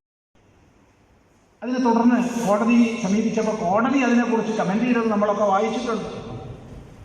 കിട്ടാത്ത മുന്തിരിങ്ങ പുളിക്കുമെന്ന് ബഹുമാനപ്പെട്ട കോടതി പറഞ്ഞ സാഹചര്യം നമ്മളൊക്കെ മാധ്യമങ്ങളിലൂടെ കണ്ടു. എന്തിനാണ് ആ സമയത്താണ് ശബരിമല എയർപോർട്ടിനായിക്കൊണ്ടുള്ള പരിശ്രമം. അതും ഇന്നലെ മെനിയാന്ന് അതിന് മുമ്പത്തെ ദിവസമൊക്കെ നമ്മൾ മാധ്യമങ്ങളിലൂടെ അറിഞ്ഞുകൊണ്ടിരിക്കുക. എത്ര കോടി രൂപ എന്നുള്ളതിൽ നിന്ന് മാറ്റി ഒരു ടൂറിസ്റ്റ് കേന്ദ്രമാക്കി മാറ്റേണ്ടത് ഇവരുടെയൊക്കെ ഒപ്പിടലിന്റെ പിന്തുടർച്ചയായിട്ട് ഉണ്ടാവേണ്ടതാണ്. ഏത് ഒപ്പിടലെന്ന് അന്വേഷിക്കേണ്ടവരല്ല. അതുകൊണ്ട് ഈ ഒത്തുകളികളെല്ലാം പുറത്തേക്ക് വരും. ഇഡിയുടെ അന്വേഷണം നടക്കുന്നു, CBIയുടെ അന്വേഷണം നടക്കുന്നു, NIAയുടെ അന്വേഷണം നടക്കുന്നു, കസ്റ്റംസിന്റെ അന്വേഷണം നടക്കുന്നു. ഇതെല്ലാം വരുമ്പോഴത്തേക്ക് കോടിക്കണക്കിന് കള്ളനോട്ടാണ് യോഹന്നാന്റെ ഓഫീസുകളിൽ നിന്ന് പിടിച്ചിട്ടുള്ളത്. കഴിഞ്ഞ 3 ദിവസമായിട്ട് അവിടെ എല്ലാം തുടരുകയാണ്. എത്രായിരം കോടിയാവുമെന്ന് അറിയില്ല. നിരോധിക്കപ്പെട്ട 500-ന്റെയും 1000-ന്റെയും നോട്ടുകൾ കണ്ടപ്പോൾ വേറെ ചിലതും നമ്മളൊക്കെ മനസ്സിലാക്കുന്നുണ്ട്. അതുകൊണ്ട് പറയാനുള്ളത്, അടി കിട്ടി മോങ്ങുന്നവരായി നമ്മൾ തുടരരുത്. എല്ലാ കാലവും ഡിഫൻസ് പറഞ്ഞിരുന്നാൽ പോരാ. മറിച്ച് രാഷ്ട്രീയവും സാമ്പത്തികവും സാമൂഹികവുമായ ശക്തിയായിട്ട് ഉയരാൻ ഈ സമാജത്തിന് കഴിയില്ലെങ്കിൽ എന്നും ഇപ്രകാരം ചൂഷണം ചെയ്യപ്പെടും. അതുകൊണ്ട് ശബരിമലയിലെ ഈ അതിക്രമങ്ങളെ സംബന്ധിച്ചുള്ള നമ്മുടെ വികാരങ്ങൾ കേവലം വികാരപ്രകടനമായി ഒതുക്കാതെ ജനാധിപത്യപരമായ രീതിയിൽ മറുപടി പറയേണ്ടുന്ന സന്ദർഭത്തിൽ മറുപടി പറഞ്ഞുകൊണ്ട് ഇവിടെ രാഷ്ട്രത്തിന്റെ സ്വത്വത്തിനനുസൃതമായൊരു ഭരണവ്യവസ്ഥ ഉണ്ടാക്കിയെടുക്കാൻ പരിശ്രമിക്കുക മാത്രമേ പരിഹാരമുള്ളൂ. കാരണം കേരളം മാറി മാറി വന്ന ഭരണവ്യവസ്ഥകൾ മുഴുവൻ ഹിന്ദു വിരുദ്ധമായി പ്രവർത്തിച്ചതാണ് ഇന്നലെ വരെ കണ്ടിട്ടുള്ളത്. ഇനിയും അത് തുടരാനാണോ ഭാവം എങ്കിൽ ഈ ശബരിമലകൾ ആവർത്തിക്കപ്പെടും. അതുകൊണ്ട് തന്നെ യാഥാർത്ഥ്യ ബോധത്തോടുകൂടി സാമ്പത്തികവും സാമൂഹികവും രാഷ്ട്രീയവുമായ ശക്തിയായി നമുക്ക് ഉയരാൻ സാധിച്ചാൽ മാത്രമേ ഇവിടെ രക്ഷ പ്രാപിക്കാൻ കഴിയൂ. അതുകൊണ്ട് ഇനിയും കരയാതെ ഇനിയും മോങ്ങാതെ അയ്യോ അങ്ങനെയൊന്നും പാടില്ല എന്ന് സർക്കാരിനോട് അപേക്ഷിക്കാൻ നിൽക്കാതെ അനുവദിക്കില്ല എന്ന് പറയാനുള്ള ആ ഒരു ധീരതയുടെ ശബ്ദം ഹൈന്ദവ സമാജം നേടിയെടുത്തേ മതിയാവും. ഇല്ലെങ്കിൽ ആപത്കരമായ ഭാവിയാണ് നമ്മളെ നോക്കി നിൽക്കുന്നതെന്ന് മാത്രം സൂചിപ്പിക്കട്ടെ. ഇനിയും സമയം വൈകിയാൽ ഉണർന്നിട്ട് പ്രയോജനമില്ലെന്ന് വരും കേരളത്തിൽ. കാരണം ജനസംഖ്യ അനുപാതത്തിലെ വ്യതിയാനം അത്ര ആപത്കരമായ രീതിയിലാണ് നീങ്ങിക്കൊണ്ടിരിക്കുന്നത്. അതിൻ്റെ ഒന്നിച്ച് സാമ്പത്തികമായ വിഷയം കൂടി പരിഗണിക്കുന്ന സമയത്ത് ഇവിടെ ഹിന്ദു ഒന്നും അല്ലാതായി തീരുന്നൊരവസ്ഥയാണ് ഇന്നുണർന്നില്ലെങ്കിൽ ഉണ്ടാകാൻ പോകുന്നതെന്ന യാഥാർത്ഥ്യം മനസ്സിലാക്കി ഹൈന്ദവ സമൂഹത്തിൻ്റെ ശാക്തീകരണത്തിന് ഏറ്റവും പ്രധാന കേന്ദ്രമായ ശബരിമലയെ വലിയൊരളവോളം കേരളത്തിൽ മാത്രമല്ല തമിഴ്നാട്, ആന്ധ്ര, തെലങ്കാന, കർണാടക തുടങ്ങിയ സ്ഥലങ്ങളിൽ മതപരിവർത്തനത്തിന് തടസ്സം നിൽക്കുന്ന വൃത്തിയെ വളർത്തുന്ന ശബരിമലയെ നശിപ്പിക്കാനുള്ള ആസൂത്രിതമായ നീക്കത്തെ, ഗൂഢനീക്കം എന്ന വാക്ക് ഞാൻ ഉപയോഗിക്കുന്നില്ല, ആസൂത്രിത നീക്കത്തെ, സ്പഷ്ടമായതുകൊണ്ട് ഗൂഢമെന്ന് അനുവദിച്ചു കൊടുക്കേണ്ട ആവശ്യമില്ല, ചെറുക്കാൻ നമുക്ക് സാധിക്കും. അതിനുള്ള ആത്മവീര്യം ഉണർത്താൻ ഇത്തരം സമ്മേളനങ്ങൾ ഉപകരിക്കട്ടെ എന്ന് പറഞ്ഞുകൊണ്ട് ഭഗവാന്റെ പ്രസാദം തപാൽ വഴിക്ക് വന്നിട്ട് കഴിക്കേണ്ടതല്ല, ഇത് മുഴുവൻ ശബരിമലയെ നശിപ്പിക്കാനായിക്കൊണ്ടുള്ള നീക്കമാണെന്ന് മനസ്സിലാക്കി ഗുരുസ്വാമിയോട് കൂടെ ഇരുമുടിക്കെട്ട് ഏന്തി മല കയറി ശബരിമലയിൽ ഭഗവാനെ ദർശിച്ച് അവിടെ നെയ്യഭിഷേകം ചെയ്ത് അനന്തരമാണ് ശബരിമലയിൽ നിന്ന് മടങ്ങേണ്ടത് എന്നുള്ള ഒരു തത്വം നമ്മൾ ഉൾക്കൊണ്ട് ആ ഒരാചാരത്തെ ഒരു വർഷം നമ്മൾ ലംഘിച്ചാൽ പിന്നെ ലംഘിക്കാനുള്ളൊരു മനോഭാവം നമ്മൾക്ക് സ്വാഭാവികമായിട്ടുണ്ടാവും. ആദ്യം തെറ്റ് ചെയ്യാനേ മടിയുണ്ടാവുള്ളൂ. ഒരു പ്രാവശ്യം എന്തെങ്കിലും തെറ്റ് ചെയ്ത് കഴിഞ്ഞാൽ പിന്നെ ആ മടി നീങ്ങിപ്പോകും. അതുകൊണ്ട് നേരത്തെ ഇവിടെ ആരംഭത്തിൽ ഈ യോഗാധ്യക്ഷൻ യാ ദേവി സർവഭൂതേഷു ബുദ്ധിരൂപേണ സംസ്ഥിത എന്ന് പറഞ്ഞു. അതേ സ്തുതിയിൽ ഒരു വാക്യം കൂടി നമ്മളെ ഓർമ്മിപ്പിക്കുകയാണ്. യാ ദേവി സർവഭൂതേഷു ലജ്ജാരൂപേണ സംസ്ഥിത നമസ്തസ്യൈ നമസ്തസ്യൈ നമസ്തസ്യൈ നമോ നമഃ. ആ ഒരു ലജ്ജാദേവിയുടെ അനുഗ്രഹം നമുക്കൊക്കെ ഉണ്ടാവട്ടെ എന്ന് പറഞ്ഞ് ആചാരധ്വംസനം ചെയ്യുന്നത് ലജ്ജാവിരുദ്ധമാണ്. അതുകൊണ്ട് ലജ്ജാദേവിയുടെ അനുഗ്രഹം നമുക്കുണ്ടാവട്ടെ എന്ന് പറഞ്ഞ് ഈ ആചാര ലംഘനത്തിന് നമ്മുടെ സമൂഹം കൂട്ടുനിൽക്കില്ല എന്ന് പ്രതിജ്ഞ ചെയ്ത് നമുക്ക് മുന്നേറാം എന്ന് മാത്രം ഈ സന്ദർഭത്തിൽ പറയുകയാണ്. എല്ലാ ശുഭാശംസകളും നേരുന്നു. ഭക്തന്മാർ വീടുകളിൽ ഈ ആരാധനാക്രമങ്ങൾ ചെയ്ത് ഈ വർഷം നമ്മുടെ വീടുകളെ തന്നെ സന്നിധാനമാക്കുക, വ്രതപാലനം ചെയ്യുക, ശരണം വിളിക്കുക, നാമം ജപിക്കുക. ഇന്നത്തെ കോവിഡ് പ്രോട്ടോക്കോൾ അനുസരിച്ച് അനുവദനീയമായ രീതിയിൽ അവനവൻ്റെ ഗ്രാമക്ഷേത്രങ്ങളിൽ പോയി ദർശനം ചെയ്യുക. അടുത്ത വർഷം അനുകൂലമായ സാഹചര്യത്തിൽ ശബരിമല ദർശനം സാധിക്കട്ടെ, സാധിക്കും, ഒരു സംശയവുമില്ല. ഒക്കെ ശരിയാക്കാമെന്ന് പറഞ്ഞ് വന്നവർ ഒരുവിധമൊക്കെ ശരിയാക്കിയിട്ടുണ്ട്. ഇനിയിപ്പോൾ എന്തൊക്കെയാണ് ശരിയാക്കാമെന്ന് അറിയില്ല. പൂർണ്ണമായിട്ട് അവർ ശരിയാക്കുന്നില്ലെങ്കിൽ അടുത്ത വർഷം നമുക്ക് ഭഗവത് ദർശനം ചെയ്യാമെന്ന് മനസ്സിൽ സങ്കല്പിക്കാമെന്ന് മാത്രം ഈ സന്ദർഭത്തിൽ പറയുകയാണ്. നമസ്കാരം. സ്വാമി ശരണമയ്യപ്പ. ഹൈന്ദവ ആചാരവിശ്വാസങ്ങളെ ചവിട്ടി മതിച്ച് നശിപ്പിച്ചേ തീരുവെന്ന വാശിയോടെ ഗൂഢപദ്ധതികൾ മെനഞ്ഞ് അത് നടപ്പിലാക്കാൻ ശ്രമിക്കുന്ന ഇടതുപക്ഷ സർക്കാരും അവരുടെ കൽപ്പനകൾക്കനുസരിച്ച് പ്രവർത്തിക്കുന്ന രാജവിശ്വാസികളെ പോലുള്ള വൃദ്ധന്മാരെ പോലുള്ള സർക്കാർ ഉദ്യോഗസ്ഥന്മാരും ദേവസ്വം ബോർഡും മറ്റു പല ഭരണ സംവിധാനങ്ങളും ഇതാണിപ്പോൾ നാം കഴിഞ്ഞ പല വർഷങ്ങളായി കേരളത്തിൽ കണ്ടുകൊണ്ടിരിക്കുന്ന ഒരു കാഴ്ച. ഈ വരുന്ന മണ്ഡല മകരവിളക്ക് തീർത്ഥാടന കാലത്തെയും അട്ടിമറിച്ചുകൊണ്ട് മേൽപ്പറഞ്ഞ ആചാരവിശ്വാസ ദംശനങ്ങൾക്ക് കാരണമാകുന്ന തരത്തിൽ ഇങ്ങനെയെല്ലാം നിയോഗിക്കാമെന്ന് ചിന്തിച്ച് ശബരിമലയെ ഒരു പിക്നിക് കേന്ദ്രമാക്കി മാറ്റുവാനുള്ള ഒരു ഗൂഢപദ്ധതി ശ്രമം തുടങ്ങിയിരിക്കുകയാണ്.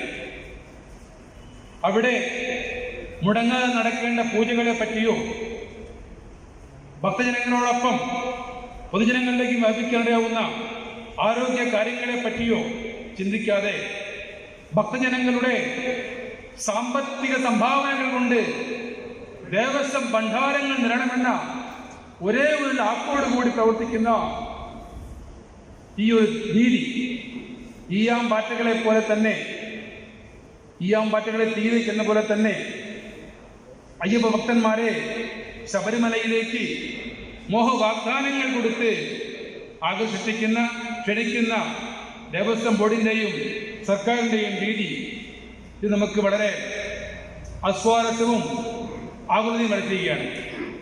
ഈ ഒരു പശ്ചാത്തലത്തിൽ അത് മാത്രമല്ല, അനുദിനം വർദ്ധിച്ചുകൊണ്ടുവരുന്ന കൊറോണ വ്യാപനത്തിന്റെ പശ്ചാത്തലത്തിലും ഈ വരുന്ന മണ്ഡല മകരവിളക്ക് തീർത്ഥാടനം പറ്റി ആശങ്കാകുലരായ ലക്ഷോപലക്ഷം അയ്യപ്പ ഭക്തന്മാർക്ക് എന്താണ് നാം കൊടുക്കേണ്ട മാർഗനിർദ്ദേശം എന്നാലോചിച്ച് ശബരിമല അയ്യപ്പ സേവാ സമാജത്തിന്റെ ആഭിമുഖ്യത്തിൽ ഒരു ഓൺലൈൻ മീറ്റിംഗ് സംഘടിപ്പിക്കുകയുണ്ടായി. കേരളത്തിലുള്ള പൂജനീയ വരിഷ്ഠ സന്യാസിവര്യന്മാരും പന്തളം കൊട്ടാരം പ്രതിനിധികളും തന്ത്രിമുഖ്യന്മാരും വിവിധ അയ്യപ്പ സംഘടനകളും ഹൈന്ദവ പ്രസ്ഥാനങ്ങളുടെ നേതാക്കന്മാരും ഒരുമിച്ചിരുന്ന് അവിടെ ചിന്തിക്കുകയുണ്ടായി. അവിടെ വെച്ച് ഒരു ഏകാഭിപ്രായത്തോടെ ഉരുത്തിരിഞ്ഞു വന്ന ഒരാശയമാണ് ഭവനം സന്നിധാനം എന്ന മുദ്രാവാക്യത്തെ മുന്നോട്ട് വെച്ചുകൊണ്ട് ഇന്ന് നടന്നുകൊണ്ടിരിക്കുന്ന അന്തർദേശീയ വെർച്വൽ അയ്യപ്പ മഹാസംഗമം. ഭാരതത്തിൽ വ്യത്യസ്ത ഭാഗങ്ങളിലായി 19 വേദികളിലൂടെ, അതേപോലെ ഭാരതത്തിന് പുറത്ത് വിദേശ രാജ്യങ്ങളിൽ പല വേദികളിലൂടെയും ഈ മഹാസംഗമത്തിൽ പങ്കെടുത്ത് ഈ സംരംഭം ധന്യമാക്കി തന്ന എല്ലാ പൂജനീയ സന്യാസി ശ്രേഷ്ഠവര്യന്മാർക്കും പന്തളം കൊട്ടാരം പ്രതിനിധികൾക്കും തന്ത്രിമുഖ്യന്മാർക്കും സാമുദായിക സംഘടന നേതാക്കൾക്കും കലാ സാംസ്കാരിക നായകന്മാർക്കും വിവിധ അയ്യപ്പ സംഘടനകൾക്കും ഹൈന്ദവ പ്രസ്ഥാനങ്ങൾക്കും ഈ പരിപാടിയിൽ പങ്കെടുത്തും ജനം ടിവിയിലൂടെ കണ്ടുകൊണ്ടിരിക്കുന്ന എല്ലാ ഗുരുസ്വാമിമാർക്കും അയ്യപ്പ ഭക്തജനങ്ങൾക്കും അവരുടെ കുടുംബങ്ങൾക്കും ശബരിമല അയ്യപ്പ സേവാ സമാജത്തിന്റെ ദേശീയ ജനറൽ സെക്രട്ടറി നിലയിലും എൻ്റെ വ്യക്തിപരമായും ഞാൻ കൃതജ്ഞത രേഖപ്പെടുത്തുകയാണ്. ഈ പരിപാടി നടത്തുവാനായി സ്ഥലവും മറ്റു സഹായവും ഒന്നും ചെയ്യുന്ന എല്ലാ ക്ഷേത്രങ്ങൾക്കും സ്ഥാപനങ്ങൾക്കും നമ്മുടെ ഹൃദയാംഗമായ നന്ദി അറിയിക്കുകയാണ്. പ്രത്യേകിച്ച് കോടിക്കണക്കായ ഭക്തഹൃദയങ്ങളിലേക്ക് ഈ സന്ദേശം പകർന്നു നൽകിക്കൊണ്ടിരിക്കുന്ന ജനൻ ടിവിക്കും അതിന് ഡയറക്ടർ ബോർഡിനും പ്രക്ഷേപണ വിദഗ്ധന്മാർക്കും നമ്മൾ കൃതജ്ഞത അറിയിക്കുകയാണ്. അതുപോലെ തന്നെ ഇതിൻ്റെ വാർത്ത നൽകുകയും കഴിഞ്ഞ ദൃശ്യമാധ്യമ പ്രവർത്തനങ്ങൾക്കും നമ്മുടെ കൃതജ്ഞത രേഖപ്പെടുത്തുകയാണ്. This is the time of the vote of thanks. I am really happy to thank all of the Sannyasi Shrestha Maharaj, like Pandaram Palace President Sri Moolam Tirunal, Shashikumara Verma, different Ayyappa organizations, Hindu organizations, and other all participants in this Ayyappa Mahasangamam. This is conducting it not only in Kerala, all over Bharat and abroad also. I am very glad to mention our thanks to Janan TV and its directors, editors, and all the telecasting units. Like I am conveying our heartfelt thanks to all other printing visual media and the institutions who help us to conduct the program at their premises. Swamiye Sharanamayappa. Swami Sharanam, Swami Sharanam. Swami Ayyappo, Ayyappo, Swami Swami Ayyappo, Ayyappo, Swami Swami Ayyappo, Ayyappo, Swami Swami Ayyappo, Ayyappo, Swami Swami Sharanam, Ayyappa Sharanam,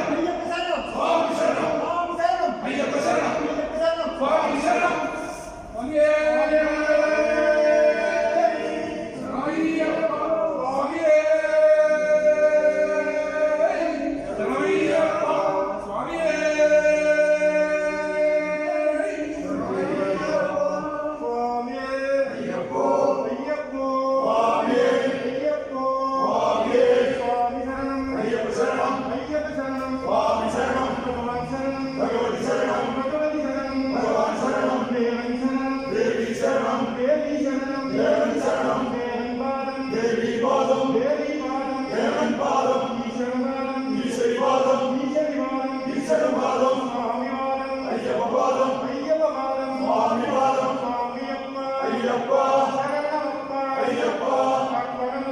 Ayyappa Sharanam, Swami Sharanam,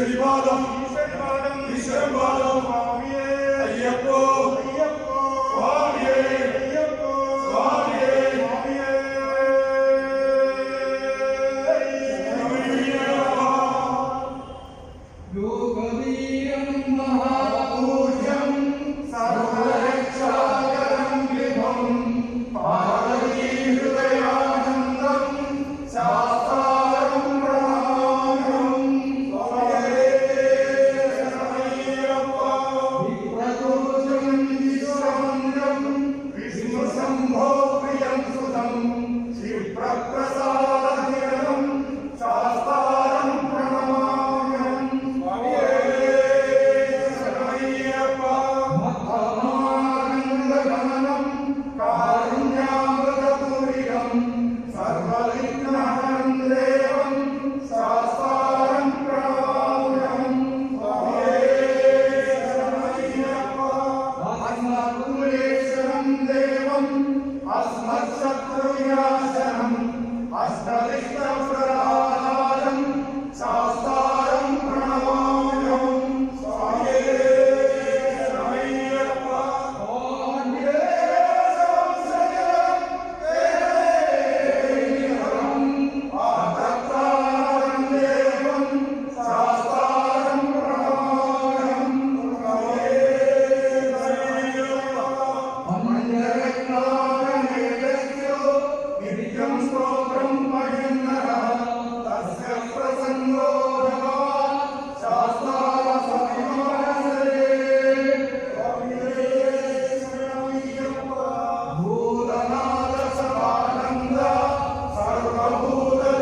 ഞങ്ങളുടെ പ്രോഗ്രാമുകൾ ഇഷ്ടപ്പെട്ടെങ്കിൽ ഈ channel subscribe ചെയ്യൂ, like ചെയ്യൂ, share ചെയ്യൂ.